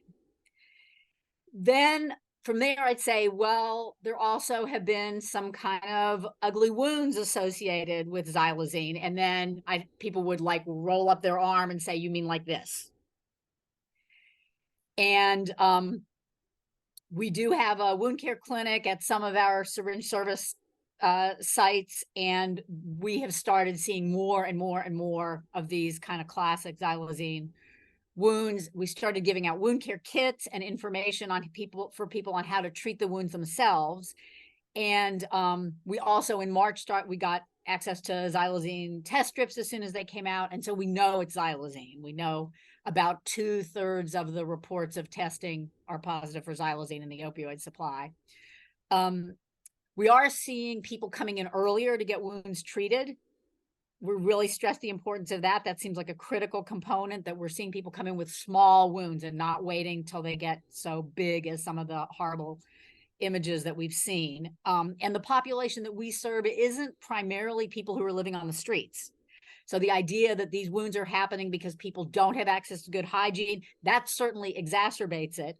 But we are seeing these kind of wounds in people who have, access to appropriate care to keep the wounds clean. And we're also seeing the wounds in people who don't inject, but report that they only snort or smoke drugs, and they're getting wounds as well, which we've heard from other people too. And people hate it.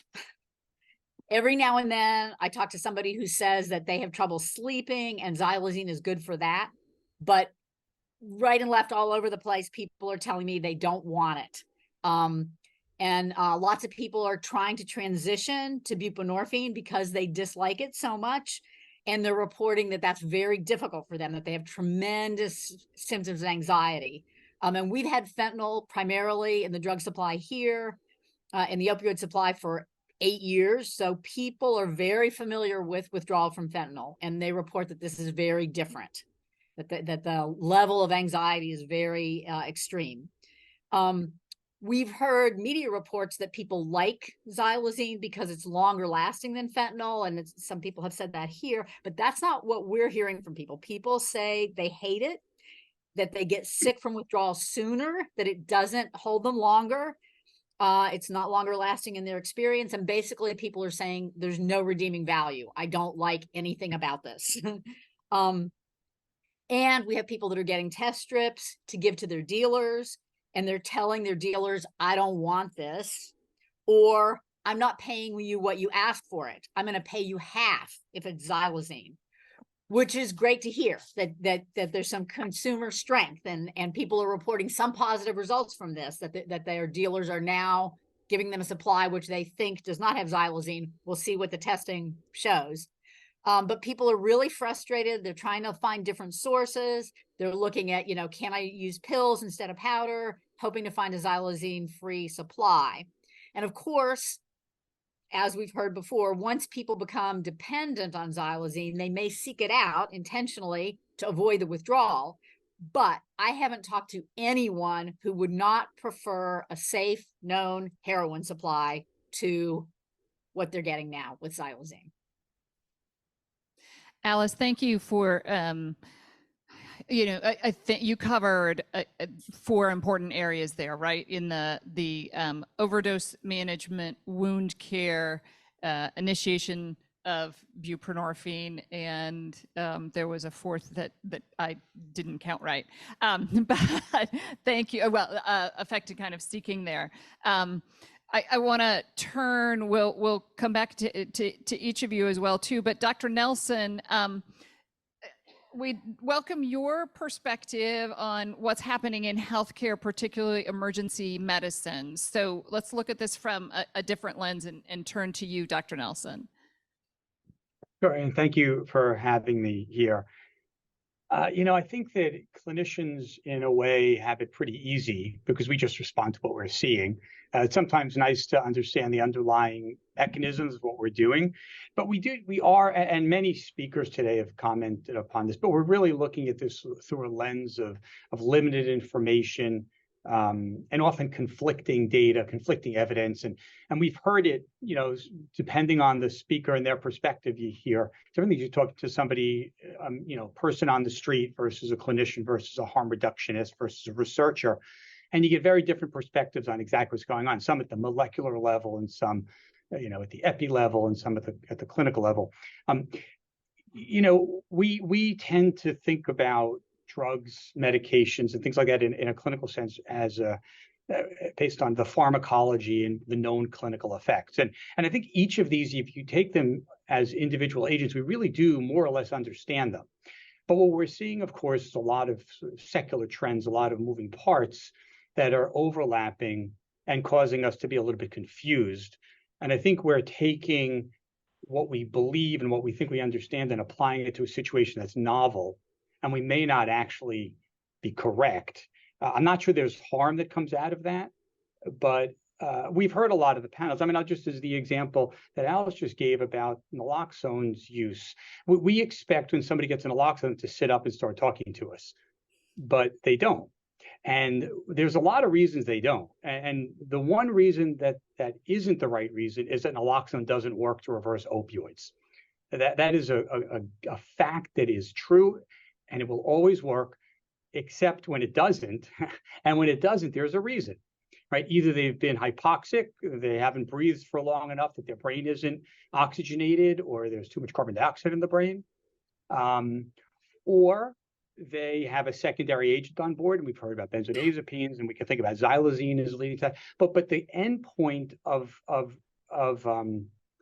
effectiveness of naloxone isn't arousal; it's breathing, as Alice already talked about. We want people to breathe, and we do see that. And giving repetitive doses of naloxone leads to harm, and we don't really need that. And it leads to misinformation and misunderstanding and poor communication, and all the things we don't really need. We have the secular trend, of course, of just, as Jean-Marie Perron pointed out, of just this exceptionally, and others, and Alec Kwiatkowski, of just this incredible amount of fentanyl that we're seeing in the drug supply. And comparing what we understand about heroin from the 1970s, and even fentanyl in the early, in the mid 2000s, when we started seeing it around 2013, we're seeing 10, 20, 100 times greater use now than we did then. So applying what withdrawal and overdose looks like then to now isn't really fair, isn't really accurate. The wounds is another really nice example, because I only live 80 miles away. I'm in Newark, New Jersey from Philadelphia. We have less xylazine in our drug supply. Maybe not 25%, they have 50%. But I'll tell you, the number of wounds we see is tiny compared to what they see in Philadelphia. Now, that might be a phenomenon that our xylazine is different, the quantity and the whatever is different, or we could be attributing wounds to xylazine that aren't actually due to xylazine. And these things are really yet to be seen. But our management in the emergency department and the pre-hospital environment is pretty much the same. I mean, if you're not breathing, we breathe for you. If we think you've taken an opioid, we give you naloxone. Right? We can use oxygen, we can stimulate, we can do all the things we need to do. But I think what we really need to do is get better data and better information, and have better messaging for people, so that we're not confusing everybody, which does lead to all those downstream effects, of stigma, et cetera, because we don't really understand what we're looking at. Thank you, Dr. Nelson, and in reminding us that we're learning, right? We're learning, we're exploring, we're seeing then what adaptations or interventions we should make. I want to turn to you, Dr. Burnett, and you are seeing the impact of exposure to xylazine from a few different perspectives. You play a couple of different roles. Tell us what you're seeing from a state perspective in Maryland, and weave in some of your other experiences as well. Sure. So, in my role at the Center for Harm Reduction Services, I get to be part of a team that works with a whole bunch of community-based organizations and local health departments around the state. Jennifer is one of them from Voices of Hope. out in Cecil and Hartford County doing great work.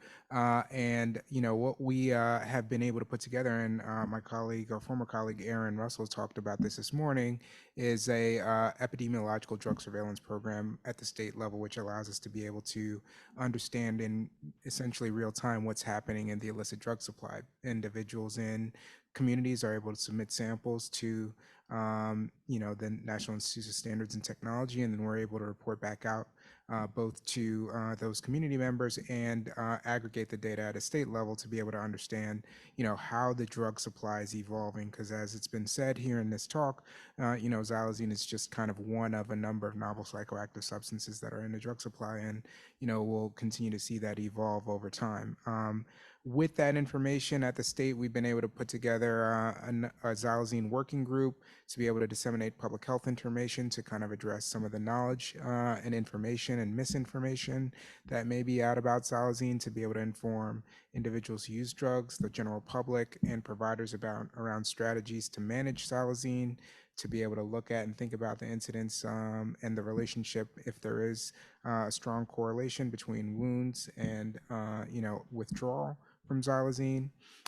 But, you know, one of the other things that the state vantage point has allowed me to see, and I see clinically as well, as, you know, xylazine is an substance that creates some and highlights a lot of the issues that Dr. Armand has highlighted here, in that, you know, there are more issues at play. And so, for example, if you're an individual who has a substance use disorder but then has a wound, you cannot get into inpatient rehabilitation services because the inpatient rehab services can't manage wounds, and so you have to go to a skilled nursing facility, which doesn't do, you know, substance use disorder treatment, right? And so it highlights the disconnected nature of our healthcare system, and how each of those parts of the system are unable to work with one another and leave individuals with multifaceted problems, which xylazine to a great extent highlights, vulnerable and unable to be able to seek care anywhere comprehensively. So they have to go from place to place to place. And again, as Dr. Ramon highlighted, that's not something that individuals who have strong and deep-seated substance use disorder have the capacity to be able to navigate. I mean, most people on an individual level with a complex medical condition can't very effectively navigate the healthcare system easily. So when you add in a substance use disorder on top of that, it just makes it that much harder. And so, you know, as we're thinking about that, you know, at the state level, we're trying to put in infrastructure and reform regulations to be able to ensure that some of that care can happen, you know, in same space and place. So, you know, integrated co-occurring care where individuals can receive wound-based care, substance use disorder care, mental health care, and primary care all in one place, right? That's heavy lifting, but it's that kind of like sort of state level based and federal level based intervention, particularly as it relates to funding, that's necessary in order for us to be able to really start tackling this problem across all the various dimensions that, you know, people are struggling with. So, you know, it's certainly a effort that's team-based, and, you know, something that we very much at the state level look forward to continuing to work with our partners out in the community to be able to better identify problems so that we can, you know, be able to institute and think about solutions collaboratively on a bottom-up and top-down approach. Yeah, it's striking. You, I think with that description might prioritize, as we're thinking about this in the product development context, that a way to either protect against the wounds or easier treat the wounds is of great importance. Sure. Because it creates all of those other, right, you create barriers to so many other components of someone treatment, who really helpful. Jennifer, I'm turning to you now. I should say Ms. Turk. Thank you for joining us. And you have yet another window into the current impact of exposure to xylazine. Share your vantage point, and then we're gonna turn around and think through about. I want everybody who's on this panel to talk about what you think might be most impactful to mitigate the results. But share your experience. What is happening in your portion of Maryland? Well, hi everybody. Can you hear me okay? Sound great. Thanks. The executive director of Voices of Hope. We're a harm reduction and recovery support organization that serves a rural community in Cecil County. It's 103,000 people. And we participate in the Rapid Analysis of Drugs program by the University of Maryland Department of Health. And through those testings, we know that we have like 85% of our drugs are with xylazine. We have a $8 toll that separates our county from the rest of the state. And the rest of the state, I would say, has about 10% or less xylazine in their drug supply. We get our drugs historically, including me, got my drugs from Philly. But that kind of leaves us on the corner, abandoned, kind of feels like. Not abandoned. Centers for Harm Reduction Services, you guys are the best to really help us with this xylazine problem. We have a fentanyl, we have an overdose death crisis, right? We were already struggling with our local little hospital, still not doing inductions for with methadone or Suboxone. A lot of stigma there. You know, so what's the difference with xylazine in the drug supply? Is all of the drugs has fentanyl in it. The difference has been, you know, working with our health department, emergency services, and the Center for Harm Reduction Services. You know, it's like, okay, tell everybody to, you know, administer Narcan for an overdose, but do rescue breathing. That is so super important. Strengthening that message up.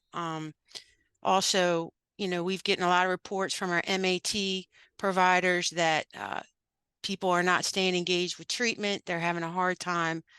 They have to use street drugs longer while they're on MAT and whether that's the increase of the fentanyl, like you guys said, I don't know, but people are reporting that and assigning that to like the xylazine problem, and people actually leaving inpatient treatment because the withdrawal symptoms are too severe. You know, the wounds, though, are the most disturbing thing of all. I mean, overdose deaths are horrible, and we're struggling with that. But these wounds, they are horrific, and they, like you said, they don't just come up where you inject or snort. They come up in different spots, and they come up as bruises from like the bottom up. And we started seeing them in 2020 when we had a volunteer wound care nurse, and then we hired him, and he was really, you know, showing us and saying, man, all this is xylazine, and how can we help these people? Because you know, we can't get them to care because of what the doctor was just talking about. Like, you can't address the substance use issue because they won't take them because they have a wound. We can't get them to the hospital because the hospital's not going to address the withdrawal, and they're so afraid of the withdrawal that we can't, you know, so we end up giving them supplies and trying to tell them how to take care of them, giving them numbers. We'll give you transportation, but we need some, you know, crossover, like a special place here in Maryland that understands what these folks are going through, so they can save their limbs. You know, the amputations, double amputations, it is, and once you have that, you don't no longer have, who cares about your substance use issue? You know, now you don't have arms. And if you can survive the substance use issue, I mean, it's just a nightmare. So I hope there's a day when xylazine is gone. I hope something else doesn't replace it. I like what Martin said, where it's like there's underlying issues. We know it's the social determinants of health, but this xylazine stuff is a nightmare. And I'm really glad to have spent the day with you guys to hear about the latest research. And I hope that you'll come to Cecil County and let us be a part of any pilot program that you want to initiate. Thank you. Thank you so much, Jennifer. And it's helpful. I want to turn us then, you know, now we have a kind of an understanding of what each of you is seeing from the different vantage points that you have. And I want to turn it to gathering your thoughts about what would be helpful. So what do you think would be most impactful in mitigating what happens when we have human exposure to xylazine? You know, is it different products for testing? Is it treatment, overdose reversal? Should we just use, not just, but should we use currently available products differently? Where do we need more research? I think there's 7 questions in there for you, Dr. Burnett. You get to go first. Sure. And you have 4 minutes. Great. Yeah, totally. I got it. You know, I mean, I really actually do think that this is, you know, a situation where we really need to focus on the bigger picture than just simply looking at xylazine, right? As I stated before, we need to reimagine the way that we're approaching the service offerings that we have for individuals, where they can access multiple facets of service in one place, right?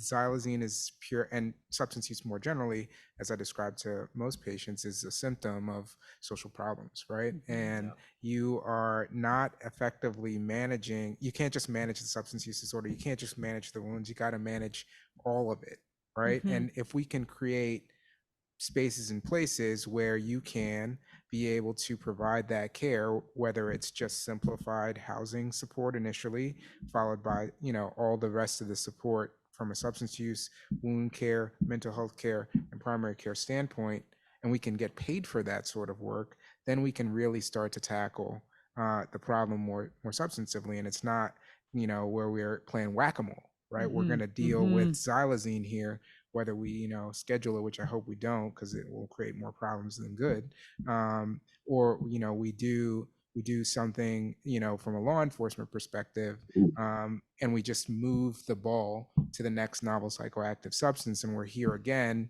3 years from now talking about mitigating the health effects of novel psychoactive substance X, right? So like, if we're thinking about this and we're being intentional, we should be comprehensive in our approach to treating people like people, with and meeting all the needs that come with, you know, their struggle for substances. That the idea of the patient-centered care and exactly, and addressing it all together, really helpful in grounding us in that kind of different orientation. Jen, I'm going to come back to you and say, what would you like to see? Recognizing we heard the call that you're ready to partner to do some of the you know, partner on the clinical trials here, but what would be most helpful to you? I think lower barrier access to treatment of all kind, healthcare and substance use treatment. And I mean, if I had a magic wand, that's what I would do. And if you can't work with the current hospital systems, then create one for us, like the doctor was saying, because we need access to healthcare. And I think too, what I heard you say earlier again was also the priority on wound treatment, or right? That's a main component of that. Great, thank you so much, Jennifer. Dr. Nelson, do we need new products, different types of products? Make sure that we use current products differently, more research, all of the above? What are your thoughts? Great question. Oh, one thing I like what I'm hearing is that we don't need a lot of new systems. We need to just use the old systems that we already have and just make sure they work. And whether it's social structure or you know, drug treatment programs or harm reduction, all of those are the same. Well, right now we have xylazine, as has been mentioned. We don't know if xylazine is going to be gone tomorrow or a year from now. Developing an antidote to it that's going to cost $1 billion to get through the FDA. That $1 billion could be spent on a lot better, you know, more effective use than to develop an antidote for a drug that may not even be here any longer. Nor do I actually think we need. And I think we vilified pretty well xylazine already. And as I've already suggested, I'm not really sure how much of an issue there is. There's even been data presented that we've seen that shows that xylazine might actually reduce harm in some sort of strange way, which wouldn't be surprising for the reasons that have already been stated. So I do think that we need to look at how to address the current needs that we're having through communication and better messaging. I think we do need data. We need better understanding of, are we actually seeing withdrawal syndrome? Are the wounds really here or there? Are we addressing the real problem with the current drug supply? Or is it really a fentanyl problem? I mean, certainly the overdose issue solidly seems to be, an overdose and death issue solidly seems to be fentanyl. I mean, the CDC data that suggested that there's more xylazine in people who die today, and the implication being that xylazine is causing the deaths, is a bit misguided, when in reality, of course, there's more xylazine in the drug product, so more people who die are going to have xylazine. Already been discussed, I understand, but these are the kinds of things we really have to understand, and stop sort of going after false hope that we're addressing a problem like xylazine, when in reality we have to address fentanyl and all of the other substances. And remember, fentanyl is almost going to be gone soon too, and we're now looking at the novel fentanyls and the nitazines and all the other things that are coming down the pipe. So a year from now, we might not even see fentanyl, just like a year ago we had heroin, we don't anymore. Thanks, Dr. Nelson, and you two had noted I want to put the question to you just on naloxone, because this has come up quite a bit in where you're seeing overdoses in the ER. You're absolutely continuing to use naloxone, and as you said, it reverses opioid presence. Opioids are the problem. Yep. Yes, opioids are the problem, and the problem we're running into isn't that naloxone isn't reversing the opioid. It's that patients don't wake up. And so people think that naloxone doesn't work. But remember, 10 years ago, before we really saw xylazine, we still had people that didn't wake up after an opioid because they had hypoxia. Their brains didn't have enough oxygen, or they co-ingested alcohol, benzodiazepines, or something else, or they'd wake up and get hyperstimulated because they co-used cocaine or something like that. So naloxone is what it is. It's an opioid antagonist, and it can only do one thing, and that can reverse a mu opioid agonist, which is what we're really talking about here. We can talk about kappa separately, but for the most part, mu is the active opioid receptor, and naloxone reverses it, or reverses the drug. All right. Thank you, Dr. Nelson. Dr. Romain, what do you recommend? How should where would you prioritize product development or adaptation of current products? And we've got your overall address social determinants of health. That's already like bolded and underlined in the outcoming report. I can tell. What he says. I like what Jennifer says and what Luis says. So I think that it's important to integrate services. It's important to lower the threshold to go to having some services. It's important to treat this in emergency rooms. For example, right in Puerto Rico, we have this problem that in no hospital want to treat someone with withdrawal syndrome. They don't want to, for example, they can begin to induce with buprenorphine inside the emergency rooms, and they don't want it.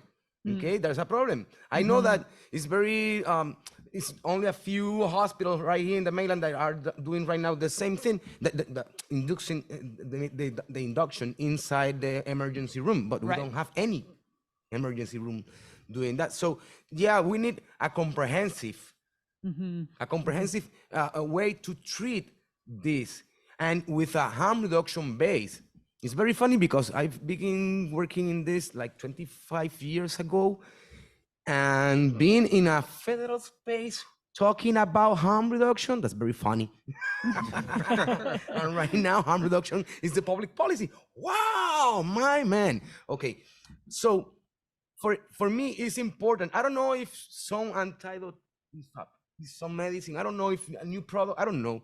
But I think that what we have right now, we can structure to treat people comprehensive, seeing the people as human beings and see a person as a whole person, not only a person who have a drug problem, not only a person who have a mental health problem, but look at the person as a whole.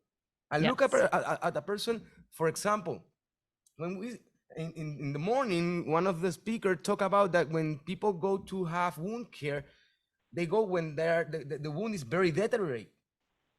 We can prevent that, okay? And also, I like to invite people to believe in the work that we are doing in the streets, because we are the first responders, okay? Not only with the overdose, but also with the wound care. Not waiting that the wound deteriorates, you need to go to the hospital. Right now in Puerto Rico, you can see the scars Yes. of the xylazine moment, the amputation, literally the scars, you can notice. Right now they're healed, but you can see that scars. It's not necessary. A lot of people, it's not necessary.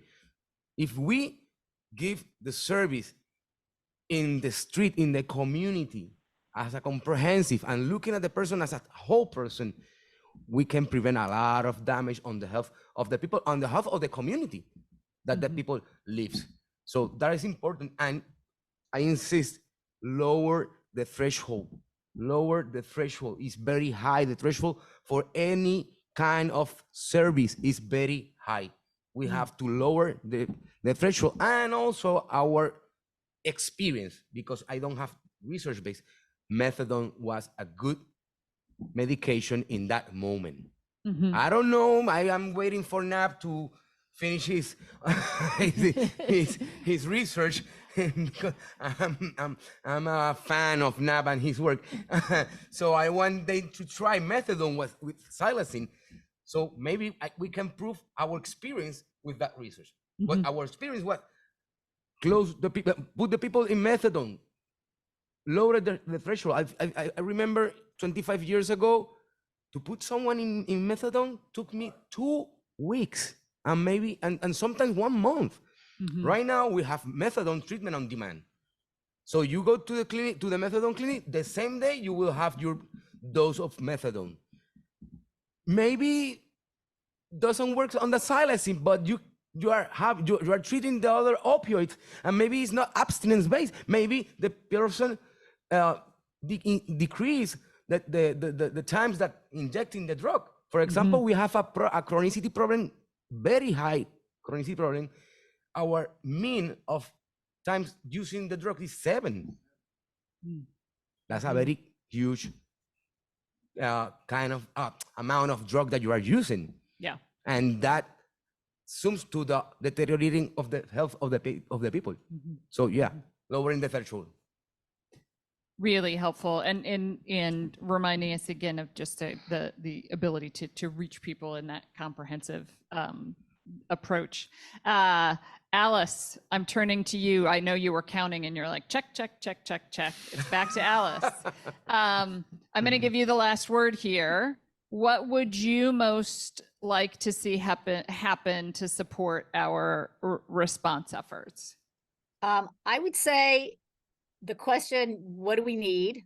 If we really want to stop the escalating overdose deaths, and I agree with Dr. Nelson that this is by far and away mainly from fentanyl. Xylazine is a complicating factor, but that's not what's killing people. It does not seem like there's any evidence that that's what's killing people.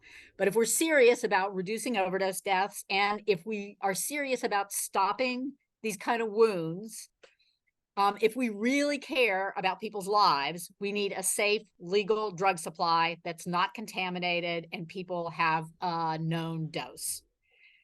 If that can't be heroin, which is what people ask for and want, I hear this all the time. Why can't we bring back heroin at a known dose, at a non-contaminated known dose? If it can't be heroin, then hydromorphone, or at least easy access to methadone in a non-punitive environment. Yes, I think researchers may come up with a formulation of another kappa agonist that won't cause these wounds, that may be helpful for people to ease the transition. But we have methadone, and a minimal step would be to make it easier for people to have that, to get it from a doctor or a pharmacy without the punitive clinic system that we've had for years. Supervised consumption sites, overdose prevention centers, where people who overdose can be treated with oxygen. Yes, naloxone is an important tool in the street, but if you have oxygen, you don't have to put people in withdrawal. You can keep them more comfortable. I just would say that we do know what to do to change things if we really care. The reasons that things don't change are not because we don't have the knowledge. It's not because we don't know what to do. There have been historically political reasons. We know that the drug laws have been used to marginalize and control certain populations. And if we aren't really going to change things and we're just looking for Band-Aids, then we need money for harm reduction programs to be able to distribute wound care kits and to pay nurses well enough to do the hard work of treating these wounds, which are going to continue. Mm-hmm. All right. Thank you, Alice. You put kind of pulled us all together and wove those pieces together. Thank you. Let's thank our panelists and Martine for this on the ground response discussion.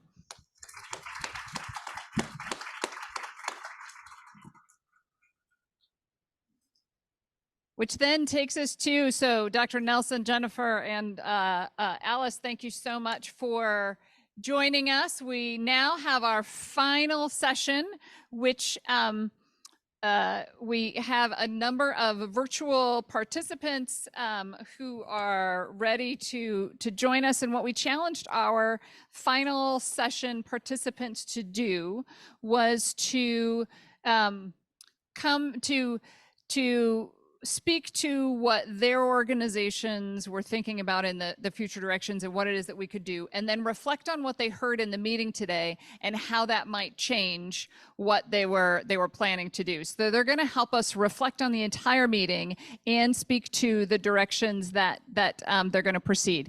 And I believe, Dr. Whiteman, I think if I saw the chatter correctly, you are in fact joining us today, which is wonderful. That means you're feeling better. I'm glad to hear that.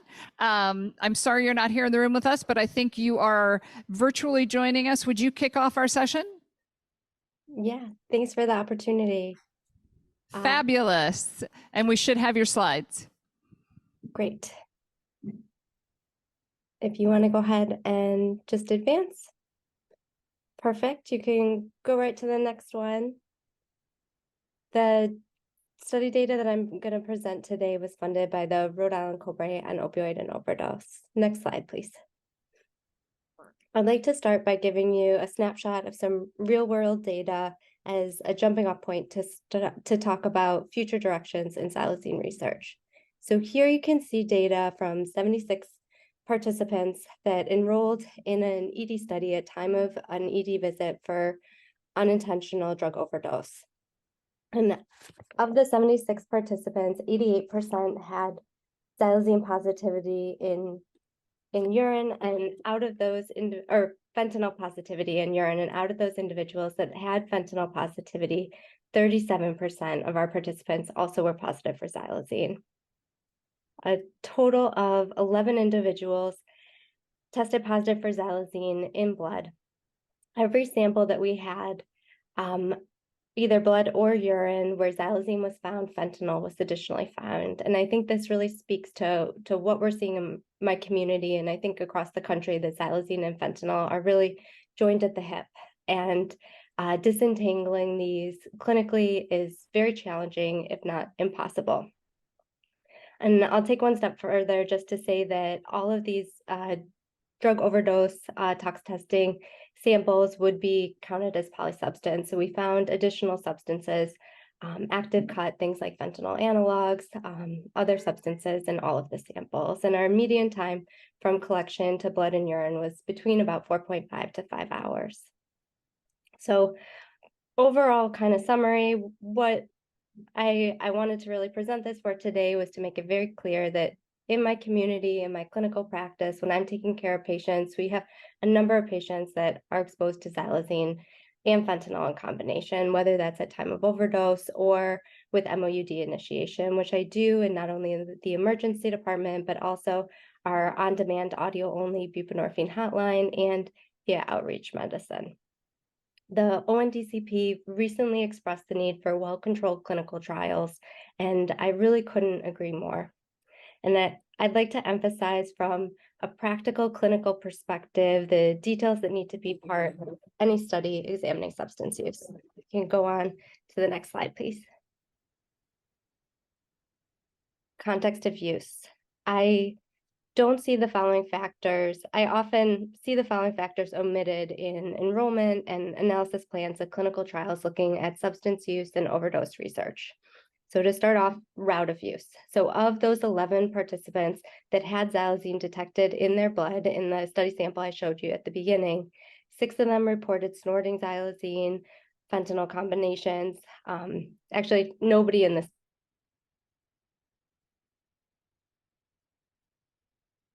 Hey, Rachel, you might have muted yourself. Or is that in the room? I think it's maybe in the room. There you go. Nope, now we can hear you again. Yeah, where did I cut off? About just before I jumped in. Okay, so route of use. So we had There you go. individuals reporting that had xylazine detected in the blood that reported use via snorting, use via smoking, ingestion or injection. And even in this small sample across the board, we had a number of individuals reporting injecting. And the reason that I'm really bringing up route of use is that during today's discussion, there was a lot of talk about PK and PD studies, and route of use is essential to incorporate into those studies, especially if you're doing naturalistic observation studies at time of overdose or PK modeling. Route of use is really important to incorporate into those models. Frequency of use. In my clinical practice, I take care of patients that are using fentanyl 10 plus times a day. I have patients that wake up in the middle of the night in active withdrawal and have to use overnight to just get any sleep. And I guess the question is, are we enrolling those individuals in clinical trials? I've seen protocols for novel therapeutics that are specifically trying to target populations using fentanyl. And in those study protocols, they have zero plan to actually enroll any individuals with active fentanyl use. Time since use or time since triage.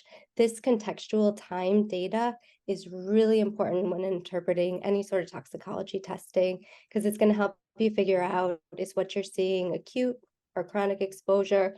Or what I see most often in my clinical environment is acute on chronic exposure. Comorbidities and presenting status. So in the sample population that I presented on the first slide, 2/3 of individuals enrolled in our study self-reported psychiatric illness. I know that there was a lot of talk earlier about wounds, but there are a number of other comorbidities that we have to consider in clinical trials. In my practice, patients have a lot of cardiopulmonary comorbidities, history of thromboembolism or risk factors, malnutrition, and sleep deprivation are 2 very common things I find in patients that I'm treating. And I think that those factors also need to be considered. Toxicology testing in isolation. So anytime tox testing data is present, and this is with xylazine or with comprehensive overdose testing or really any testing, we have to be sure to be transparent and share testing libraries and limits of detection, just so that people are able to know, would I even see the substance I'm looking for? And what this all amounts to in the end is generalizability. I worry as a clinical provider that a lot of the substance use treatment and overdose studies that we're doing aren't generalizable, not only to that specific treatment setting, but across settings. And we have the research methods and statistical tools to actually evaluate this. And I think that needs to start being incorporated into clinical trials. And we can go on ahead to the next slide, please. Medications for opioid use disorder have generally been pushed outpatient, both in research studies and clinical practice. And I can tell you in my own clinical practice, this is increasingly challenging with the patients that I treat. Both in the emergency department and outpatient settings, my patients need more supports, more medication adjustments. Given those incredibly high, unprecedented levels of fentanyl use and now fentanyl with xylazine use in my community, there's really a need for longer observation periods so that we can do objective clinical monitoring and really learn what clinical care is needed, and also evaluate new protocols, new interventions, both for efficacy and safety. I've had anecdotal success in my treatment practice with adjuncts such as ropinirole to treat some aspects of withdrawal. Low-dose ketamine for buprenorphine starts is another strategy that could prove useful. However, the only way to explore these new treatments or new interventions is with longer controlled clinical monitoring. We talk a lot about the challenges of buprenorphine, and I'm glad in the last session this was brought up. In my patients and my community, we're seeing a lot of challenges with methadone initiation and maintenance as well. The starting doses of methadone aren't touching the withdrawal that patients who use drugs in my community are experiencing. I have patients that are on 200 or 220 milligrams of methadone and having ongoing withdrawal symptoms and potentially using fentanyl on top of those doses of methadone to try to control symptoms. So I think we have to start thinking about accessibility of things like split dosing, or even revisiting old ideas and strategies like our methadone. And finally, I just want to put in a plug for leveraging state administrative databases when possible. A lot of states have created linked data sets where you can look at things like EMS runs, ED visits, substance use disorder treatment. And that objective follow-up data really needs to be incorporated into our clinical trials and studies. So overall, a focus on those practical details of the realities of current substance use practice, I really think is going to help us get to treatment interventions faster. Thank you. Fabulous. Thank you so much, Dr. Whiteman, and helping us think through what is it that researchers, where do we need to go in the research community, what we've heard today and how that might apply. So let's turn to the second member of our presenter here, and we'll do joint Q&A at the end of this session. So thank you, Dr. Acri. Thank you for applauding. I keep forgetting we have that option. Excellent. So Dr. Jane Acri is Acting Deputy Director of the Division of Therapeutics and Medical Consequences at the National Institute on Drug Abuse at the National Institutes of Health. Dr. Acri, I have a feeling that a lot of the work that NIDA has funded has been talked about today, but we also want to think about what is NIDA looking to do in the future. That's true, and we'll try to get to that. So thank you very much for the opportunity to tell you about what NIDA is doing to respond to the xylazine emergency. Next slide, please. Okay, so as you already heard from Dr. Holtgrave, in April 2023, the director of ONDCP designated fentanyl adulterated with or associated with xylazine to be an emerging threat in the US, and convened a group to coordinate a government-wide response. NIDA is part of the fentanyl adulterated with or associated with xylazine working group that includes other agencies. And I'm going to highlight some of the different areas of research that we are addressing that we described in this report. So the first area involves the National Drug Early Warning System, NDUS, which NIDA is going to be using to evaluate novel xylazine surveillance methods, including EMS call data and wastewater epidemiology. NDUS has 16 sentinel sites across the US that use a variety of drug surveillance technologies, covers several states and large metropolitan areas. So we've provided supplemental funding to NDUS to expand the wastewater sampling for xylazine and other drugs within its network, and to harmonize wastewater epidemiology data with other surveillance data. In addition, NIDA has funded a service contract to a small business called BioBot to evaluate the distribution of xylazine and other substances in about 70 wastewater treatment facilities across the US. And finally, we are funding a project to use AI to mine social media data for self-reported substance use, including xylazine exposure. Next slide, please. NIDA also has a new harm reduction network, which is funded through the NIH HEAL initiative, and it is poised to develop and evaluate harm reduction strategies for xylazine exposure. They've come up with a common group of measures that were identified for collection by all the studies in the network that include questions on xylazine and the use of xylazine test strips. So the lead network sites for this group are in large cities, Baltimore, Chicago, and New York, and other locations where xylazine has become highly prevalent. Other NIDA research is engaging people who use opioids to understand their experiences with xylazine exposure and to further inform the harm reduction strategies.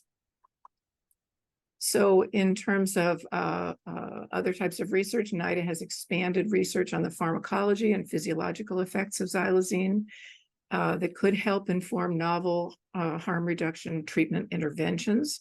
And we've solicited research on whether the other alpha-2 adrenergic agonists, which we've already heard a little bit about today, are showing up in the illicit drug supply. It sounds like they already are. In terms of basic and applied research, the NIDA intramural and extramural researchers are conducting preclinical studies to look at the effects of xylazine and xylazine in combination with opioids on respiratory, ventilatory function, withdrawal, and overdose risk, and potential overdose reversal agents specific for xylazine. Next slide, please. To this end, NIDA has also released a Notice of Special Interest, which we call a NOSI, in June of 2023, and then a subsequent expanded version in August that covers a very, very broad range of topics where we would like to fund research grants that people would submit to look at these things. So we're calling for more research on xylazine pharmacology, physiological effects, clinical manifestations, the impact of xylazine on opioid overdose, outcomes from chronic xylazine exposure, possible unique xylazine withdrawal symptoms, which we've talked about today, assessment of potential pharmacotherapeutics, patterns of xylazine use, including seeking xylazine versus avoiding xylazine, xylazine presence in the drug supply, and psychosocial consequences of xylazine exposure. Next slide, please. Oh, just to stay on that slide for a minute, I'm sorry. So you can see that we have not yet received the applications that were solicited as a result of this funding opportunity announcement. We hope those will be coming in soon, and by October, we hope to be able to conduct some reviews. For this slide, this describes something else that NIDA has done, which has been to conduct several really important and informative meetings. So on June the 14th, the NIDA Center for the Clinical Trials Network hosted a meeting that was organized by Kristen Huntley called Managing Patients Taking Xylazine Adulterated Opioids in Emergency, Hospital, and Addiction Care Settings. And this was focused on topics including the clinical manifestations of overdose and withdrawal, xylazine wounds, and xylazine testing. This was a truly extraordinary meeting that brought together a number of clinicians and researchers that was really essential in helping us understand the current landscape of overdose and addiction and how xylazine is changing it. It was also the first time many of us had heard about or seen the xylazine wounds and the challenges in treating them. The recording and the summary of this meeting are on the NIDA webpage, and I highly recommend going there and listening to it. It was truly an extraordinary meeting. Next slide, please. Then on September 26th, just last week, there was a follow-up xylazine discussion forum that had fewer presenters and didn't last quite as long, but was also very, very useful in providing updates and some analysis of some of the previously unanswered questions and emerging clinical experience.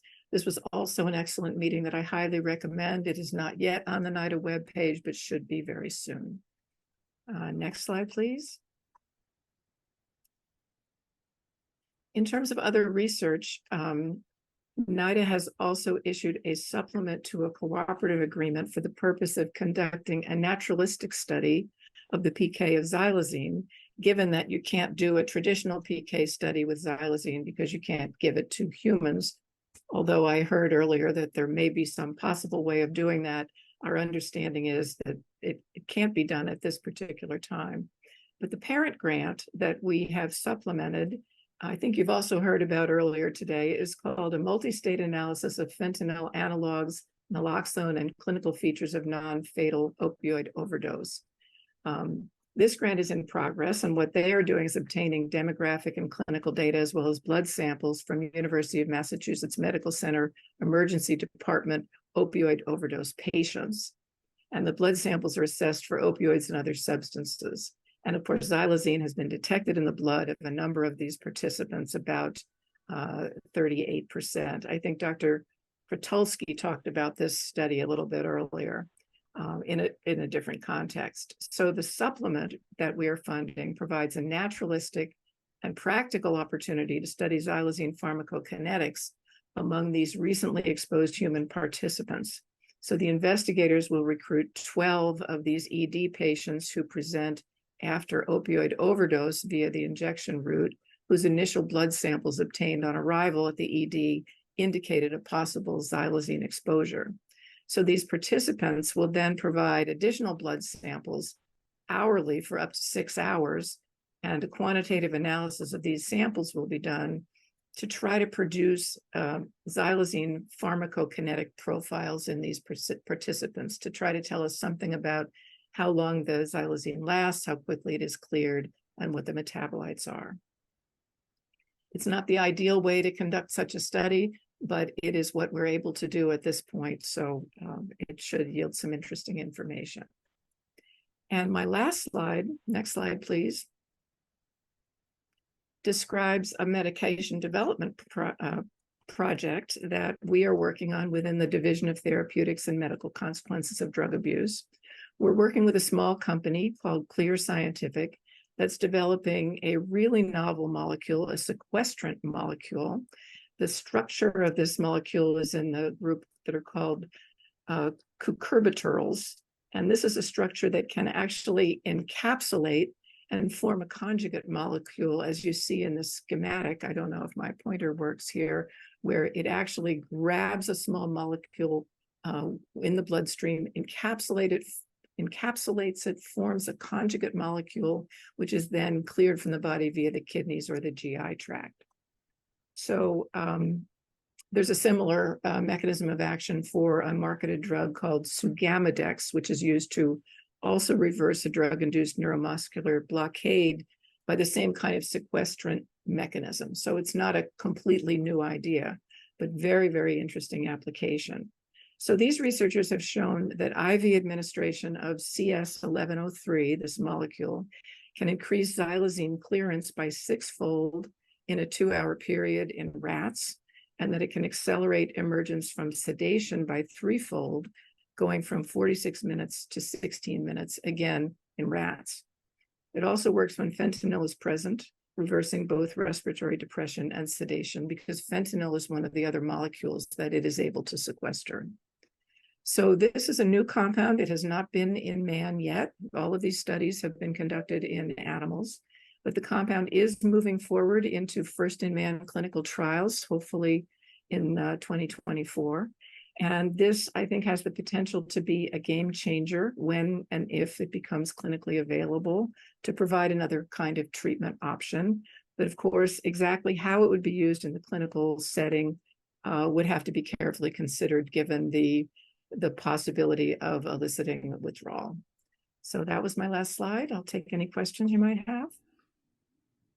Well, and we will come back to questions at the end. So thank you, Dr. Acri. And I think my guess is that some of the applications that you received to use your funding will be shaped by today's conversations and thinking about what it is that we might further explore. Let's turn then to our next presenter, who's going to talk about how the VA is thinking about this and include her reflections on what it is that she has heard from the discussion today. So Dr. Elizabeth Oliva is joining us from the VA. And actually, I set my card down, which was not a good idea because Dr. Oliva actually wins for longest title, disrupting Dr. Burkhart from earlier today. And that is even so long that I walked away from it twice. There we go. Veterans Health Administration's National Opioid Overdose Education and Naloxone Distribution Coordinator in the VA Office of Mental Health and Suicide Prevention. Dr. Oliva, you do extraordinary work every day. Tell us what the VA is thinking on xylazine and how your thinking may have been shaped by and will be adapted based on today's conversations. Yeah, I think just to kind of start off with, just for folks who aren't aware, VA prides itself in being a learning healthcare system. And I think a lot of what was discussed today was, how rapidly moving this area is. And so that's one of the things I think our system does well is we try to incorporate as much as possible and disseminate information as quickly as possible to our providers. And so again, I think a lot of what was touched upon today about this rapidly evolving field is actually quite well equipped in the VA to address, given our learning healthcare system approach. So next slide, please. As was mentioned just in the previous presentation, there is a federal interagency work group and a whole federal response to xylazine, to xylazine being designated as an emerging threat, or fentanyl adulterated or associated with xylazine as an emerging threat. And so VA is responsible for 3 of the pillars that are included in this federal response. And so the first, I'm just going to probably walk through and then interweave some comments and try to tie it back to some of the earlier presentations, because I think testing in particular really highlights, for instance, some of the comments made by one of the icons in the field, Nab Dasgupta, with regards to some of the challenges in this area. So VA has mandated that fentanyl is included as part of VA's basic panel for urine drug tests. And then if or when they become available, we will integrate point of care testing, including urine drug screens for xylazine. We will have a national work group that will develop clinical guidance and again, disseminate that to the field. We will also weigh the feasibility of mandating confirmatory xylazine testing for all fentanyl positive specimens. I think throughout today's presentations, you've seen fentanyl positive rates ranging anywhere from single digits up to I think 16 to 18%. So again, we'll weigh that feasibility of mandating confirmatory xylazine testing. One of the big things we're working on now, and this is pretty active, is consultation with our Office of General Counsel related to drug test strips. The big thing, again, that may be a barrier to national implementation is that drug test strips vary in legality across the country. So if we want to take a national approach and, again, implement nationally, this is something we really need to consider. And then I think one of the important points brought up by Dr. Dasgupta regarding this last bullet section, which is consultation with National Institute of Standards and Technology.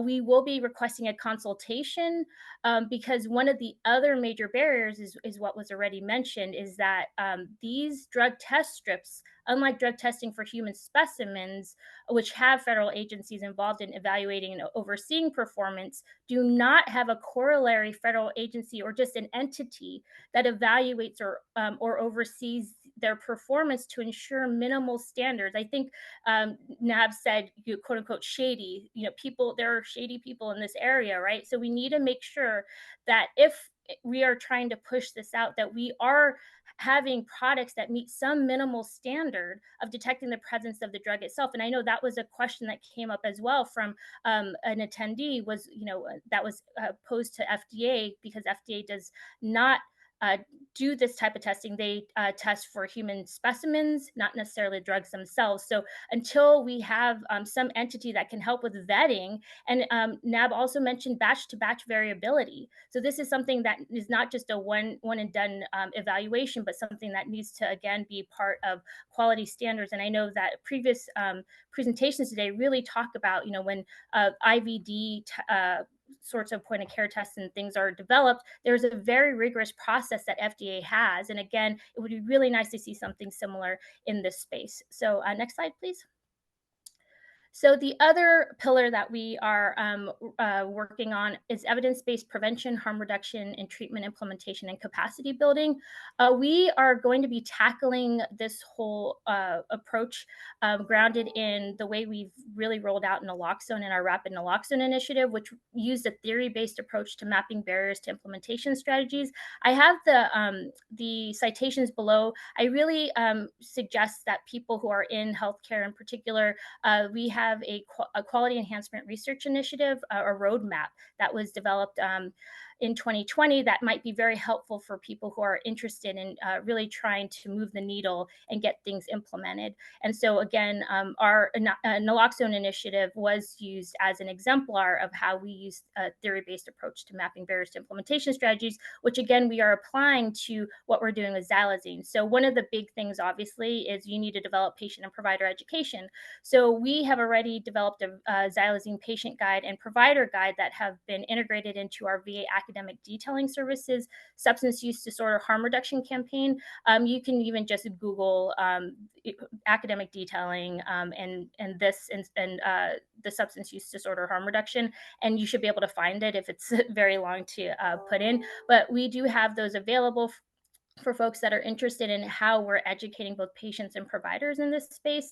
And if you're not familiar with academic detailing and you're in healthcare, they are amazing. They are clinical pharmacists who really are boots on the ground that do one-on-one training with providers to get them to implement evidence-based care. And so we will work with them to deliver knowledge translation services and support dissemination across the enterprise. They are amazing, and they really helped actually VA be really one of the leaders in this area because I think of the great work that they're doing. We are also going to be working with the Office of Nursing Services to develop xylazine-related wound care guidance. So that hopefully I've been basically IMing our lead all day with some of the information provided today. So we're very excited about some of the new products that have been coming out and resources. So we will again be integrating that as we move forward in this space. And in terms of dissemination of emerging practices to address xylazine exposure, there are two. We had Lisa Ray, who was part of that amazing NIDA meeting that was just described in the previous presentation. So Lisa Ray is a surgeon, and we are actually today presenting to National Surgery Office. So my colleagues in the SUD office are presenting to them now, and we pulled in Lisa Ray because again, she is one of the leaders in this area. So I appreciate NIDA introducing and having that session, because that really helped open our eyes into what is happening and the most cutting edge work being done in that space. We also have a communications plan where we will coordinate across clinical services and communication offices to develop a plan to increase awareness of xylazine among both patients and providers. And next slide, please. And we will also be examining distribution pathways, if or when there's a recommendation, and again, test strips that meet a minimal standard, we will examine the feasibility of procurement and distribution via pharmacy and logistics. We think both of those pathways will be critical to implementation. For tracking, when clinical tests are available, we can and will use those frequency and geographic data positive results to track prevalence of detected xylazine exposures. We also are standardizing collection of xylazine exposure and documentation. We have already included it. We just have a National Syringe Services Program note that went live in July. We are planning to add xylazine also as a substance in our National Suicide Behavior and Overdose Report. So those are the standardized ways we're trying to collect this. But we're also using natural language processing to scour clinical notes to help identify patients with potential xylazine exposure. And we will integrate that NLP data into clinical dashboards. And that includes over 100 different ways to misspell xylazine in clinical notes. One of my best friends is a nurse, and she is a self-professed bad speller. So she helped with giving me some examples of different ways it could be misspelled. So again, over 100 different ways we are pulling for potential ways xylazine is in the clinical record.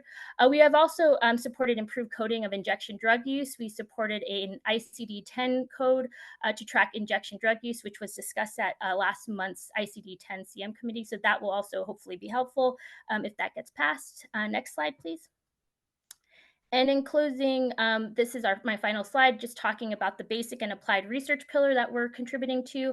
I'm not sure how many of you are aware, but we are a major funder of basic and applied research in US, and we have an annual budget of $916 million. So our Office of Research and Development is committed to supporting the goals of this response plan via its pain and opioid use actively managed portfolio. So you can see here that funding announcements were amended to include these studies of fentanyl adulterated or associated with xylazine as a research area of special interest, and it became effective this winter.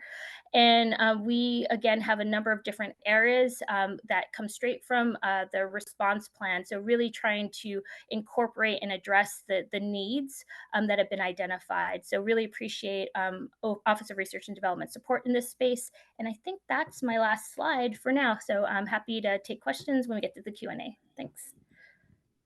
Thanks, Dr. Oliva. And I'm struck that if you'd written your slides after we heard our earlier discussion, you would have labeled one of them patient-centered care, because that seems like the approach that the VA is taking in trying to make sure that they're trying to address the substance use disorder with mental health treatment and all the other components that some of our earlier speakers were addressing.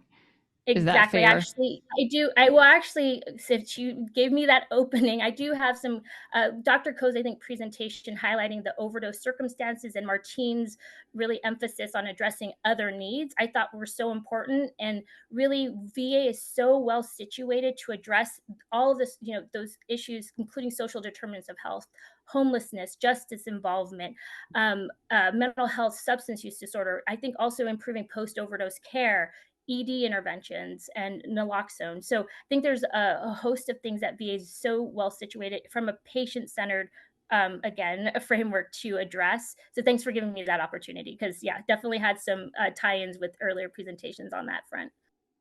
Fabulous. Thanks so much, Dr. Oliva. We will see you back in just a bit for the joint Q&A session. So next, we will hear from Lori Kinsella, who is the Senior Public Health Advisor, Office of Regional Health Operations in Region 8, Office of the Assistant Secretary for Health within HHS. Dr. Kinsella, it's going to be helpful if you remind us how the Office of the Assistant Secretary for Health fits within HHS, and then talk a little bit about in this, this space, what it is that OASH is doing as it relates to xylazine exposure, and then how we might think about that differently based on today's discussion. Great. So thank you, Susan. And just two quick disclaimers. I'm not a doctor. And the conclusions in this presentation are mine and do not necessarily represent the official position of OASH. So the HHS, next slide, please. The HHS Office of the Assistant Secretary for Health, or OASH, is led by Admiral Rachel Levine. Admiral Levine co-chairs the Behavioral Health Coordinating Miriam Delphin Rittman, the Assistant Secretary for the Substance Abuse and Mental Health Services Administration, or SAMHSA, and you did hear from Captain Chris Jones from SAMHSA earlier this afternoon. So while SAMHSA is the lead on harm reduction for the department, OASH for many of the national strategic plans related to this endemic work and the prevention of infectious diseases. OASH is primarily a policy development and program implementation office, and one of our key resources is our 10 regional offices. Next slide, please. Our regional offices are led by a regional health administrator who is responsible for implementing national policies at the regional level and also for raising regional issues with our headquarters. Regions work directly with states, tribes, local organizations, and other federal agencies. And all regions have a harm reduction or substance use focused work group, often co-chaired with the SAMHSA regional director. To find out more, contact the RHA for your region using the link on this slide. Next slide, please. OASH convenes and partners with a broad spectrum of public health organizations and leaders from many fields. Our strength is in creating and sustaining cross-sector partnerships. So what can we do with different stakeholder groups related to xylazine? Next slide, please. It goes without saying that people who use drugs want to and need to learn more about xylazine, as we heard earlier in the day. People want to understand the risks related to overdoses, withdrawal, recovery, and wound care, and how to obtain and use test strips. We can empower people to make choices by providing information And I would say this is especially true in communities where xylazine is not super common yet.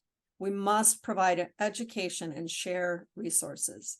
Next slide, please. Our partners in harm reduction are trying to scale up to educate their communities by adding xylazine education and supplies to the work they are already doing. As we in public health and our research partners learn more, we need to translate that information to practice rapidly, but this is also a bi-directional opportunity. These advocates can help identify gaps in the research focus. These advocates can help translate the existing data into understandable language. And our advocates can also do small-scale point-in-time studies with their consumers so we can learn more about the presence of xylazine in a specific catchment area, such as the street check model we heard about earlier. Next slide, please. Many healthcare providers may not have heard of xylazine and may not have seen it in their practices yet. So how do we get ahead of the curve and do more advanced provider education about the human impact of a veterinary medication? We are learning more about the impact on different populations, possible products useful for reversal and treatment, learning more about wound development. But again, we need to be able to transmit what is being learned to healthcare providers and learn more from them about clinical and research gaps and field experience. And I want to be sure to say that pharmacists are often the frontline trusted community healthcare provider and should be included in our education plans. Where does someone with a developing wound go first? The emergency room or the first aid counter at the pharmacy? Next slide, please. So there are some really good educational materials already available, although maybe not as up to date as we would like. For example, SAMHSA's Homeless and Housing Resource Center published a fact sheet in July that is useful for a variety of audiences. And thank you, Mary, for posting the link. The White House response plan was also released in July with overviews of many key recommendations for federal leaders, as we heard about earlier today. Combating misinformation or lack of information is important. Increasing surveillance and rapidly sharing the data with leaders, partners, and people who use drugs is key. Meetings like this one today help us determine both the gaps and the existing resources. Next slide, please. These are some placeholder thoughts for additional areas of inquiry and action. We know that with fewer options to reverse overdoses, there will be more deaths, which will mean more trauma and burnout for peers and first responders. We know that stigma increases if the public at large thinks there is an identifying physical marker. And we know that education and expanded supplies cost money, and we will need to supplement funds. And I know I heard several other issues that created questions in my mind about how we can and should address the xylazine response. And as Dr. Tracy Green said earlier, we have to do better. Next slide, please. Thank you, and I'm going to turn it back to Susan. Lori, thank you so much. And I elevated almost everyone today to doctor, so you should take that. Let's go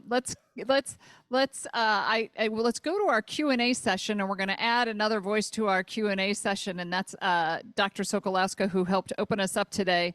And so Dr. Sokolowska, if I can get you to come up to the panel, and we could put our speakers from this session on the screen so that we can see. We don't need this slide. We just need to see the other speakers who joined us today. There we go.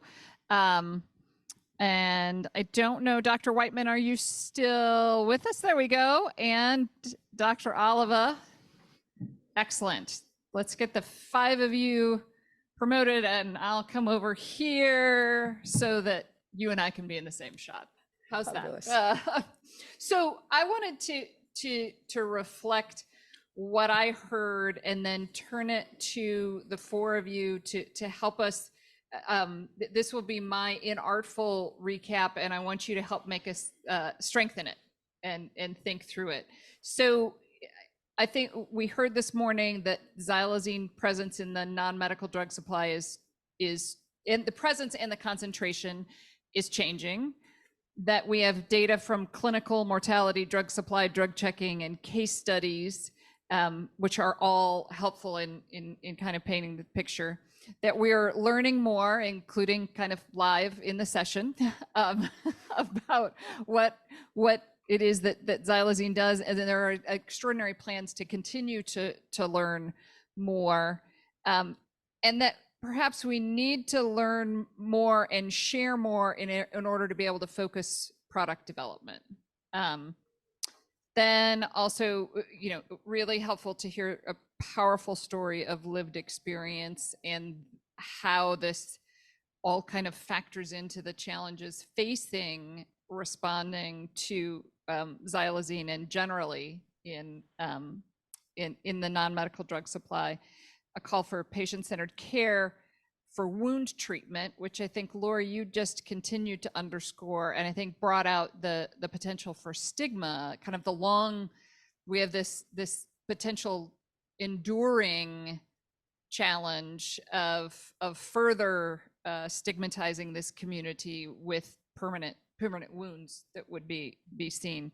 And then I think an overall sense that we need to have education on what we learn, keep pace with what we learn, and revise that education and engagement. So let me open it up to the five of you and say, what surprised you most in today's discussions? Anything? So Somebody has to be, there we go, Elizabeth, fire away. Yeah, I thought one thing that was really interesting was that it wasn't just showing up. Well, we didn't see, I think, any associations with the wounds, but just how many people were not just injecting xylazine, because I think a lot of the data that I saw today also really highlighted, and I think Rachel's presentation also underscored this important point, because I think we think about xylazine and now we think about wounds and injection, and it's not just that. And there are some people, even when you're doing harm reduction, that might be changing routes of administration. And I think more research is needed, because we hear some anecdotal feedback that it's still happening routes, and I don't think we know enough about that. So for me, that was one of the striking things from the meeting. Yes, go ahead, Jane. Yeah, for me, most of the discussion on wounds was what was really most eye-opening. I thought Dr. Perrone made an interesting point, saying that xylazine was pretty much silent within the fentanyl supply until the wounds started appearing. That was when we really paid attention to xylazine and started monitoring it. So I think it's really the wounds are really important. And I think the pathogenesis of the wounds is really an important thing to study. And I thought that Dr. Gamboa made a really interesting point about the importance of using the right animal model, using an animal model that produces the same metabolites that are produced in man, not just using mice because they're convenient, but using the proper animal model to study the wounds and probably other aspects of xylazine. I thought that was fascinating. And then when Dr. Dasgupta brought up the idea that the wounds might have something to do with the kappa receptor activation, that smacked me across the face, because I've never heard that. And that was incredibly interesting, and certainly something that we really need to study further. The fact that pentazocine has produced wounds like that in other countries is really, really very interesting. So I think that opened up a lot of thoughts about research that could be done to study the wounds, which I think are just really critical in understanding the effects of xylazine. And just in case anyone wants to be clear, you're virtual, so he didn't actually smack you upside the face. It was the research. No, we knew. Rachel, did I see you unmute there? Yeah, one thing I wanted to amplify that was mentioned in the previous session was just about the linkages to care associated with wounds. As an emergency physician, I see firsthand how challenging it is. I have shelters that will deny patients with wounds.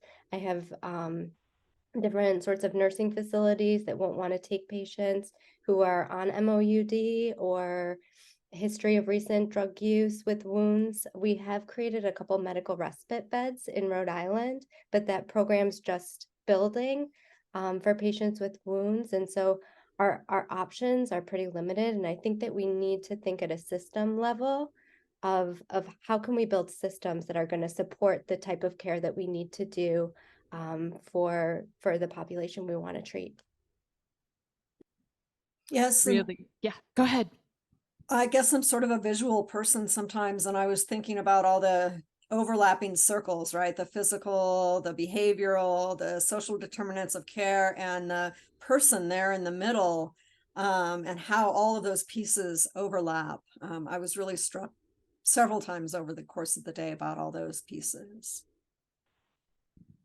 And as we were thinking about just kind of keeping pace with what the next, development might be. But let me turn to you, Dr. Sokolowska. Absolutely. Yeah. So this has been such an informative session because we learned from the different groups about the research and the pharmacology, how much we don't know still about xylazine, and the different opportunities for, depending on the mechanism of action. If it is a kappa agonist, what kind of options we can already consider and implement, in combination with everything else. But it's also more complicated with just xylazine because, in difference to the animal care, where we have xylazine overdose, overdose reversal agents that are FDA approved and they're shown to be effective, this is such a different situation because in the human exposure, we have typically more than just xylazine exposure. We have xylazine plus fentanyl plus A, B, C, D, and go on down the alphabetical line. So how do we really consider the treatment? And we've heard from a number of different panels that that they're focus on just the rescue breathing. If we have some methods of addressing the withdrawal symptoms with the current treatment. So how do we come up with the best practices? How do we communicate the best practices? So for those communities that are right now in the midst of this exposure to xylazine, that they can actually provide the best practices, the learnings to others who might be just starting seeing these exposures, right? So how do we communicate it further and don't keep it just within Philadelphia, but really broaden it? And that's I think a lot of the work that ONDCP and others are doing across the federal agencies and others, trying to communicate the best practices.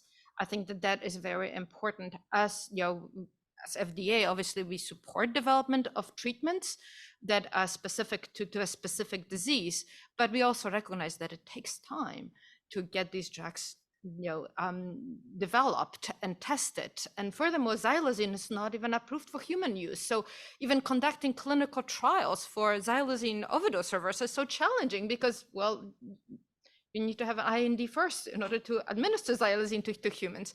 So I think that we've learned really a lot from hearing from others how we can really communicate. And so that's one thing. And the second thing, understand how dynamic this drug supply is. That if we just focus on xylazine, we are solving the problem of today, but we are not solving the problem of tomorrow. And we know that substance use is a big problem. It's not only the overdose, but overall substance use. So how do we support the community?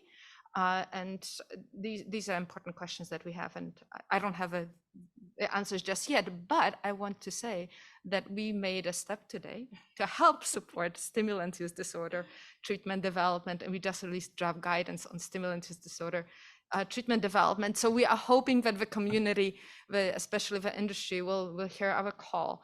And we know that fentanyl is very much frequently co-used with xylazine, but we also have heard about stimulants and stimulant use disorder. It's definitely a big problem, and we don't have pharmacological treatment that are effective. So this is my big call to the industry. Please. There's work to be done. There's work to be done, and we are ready to do it.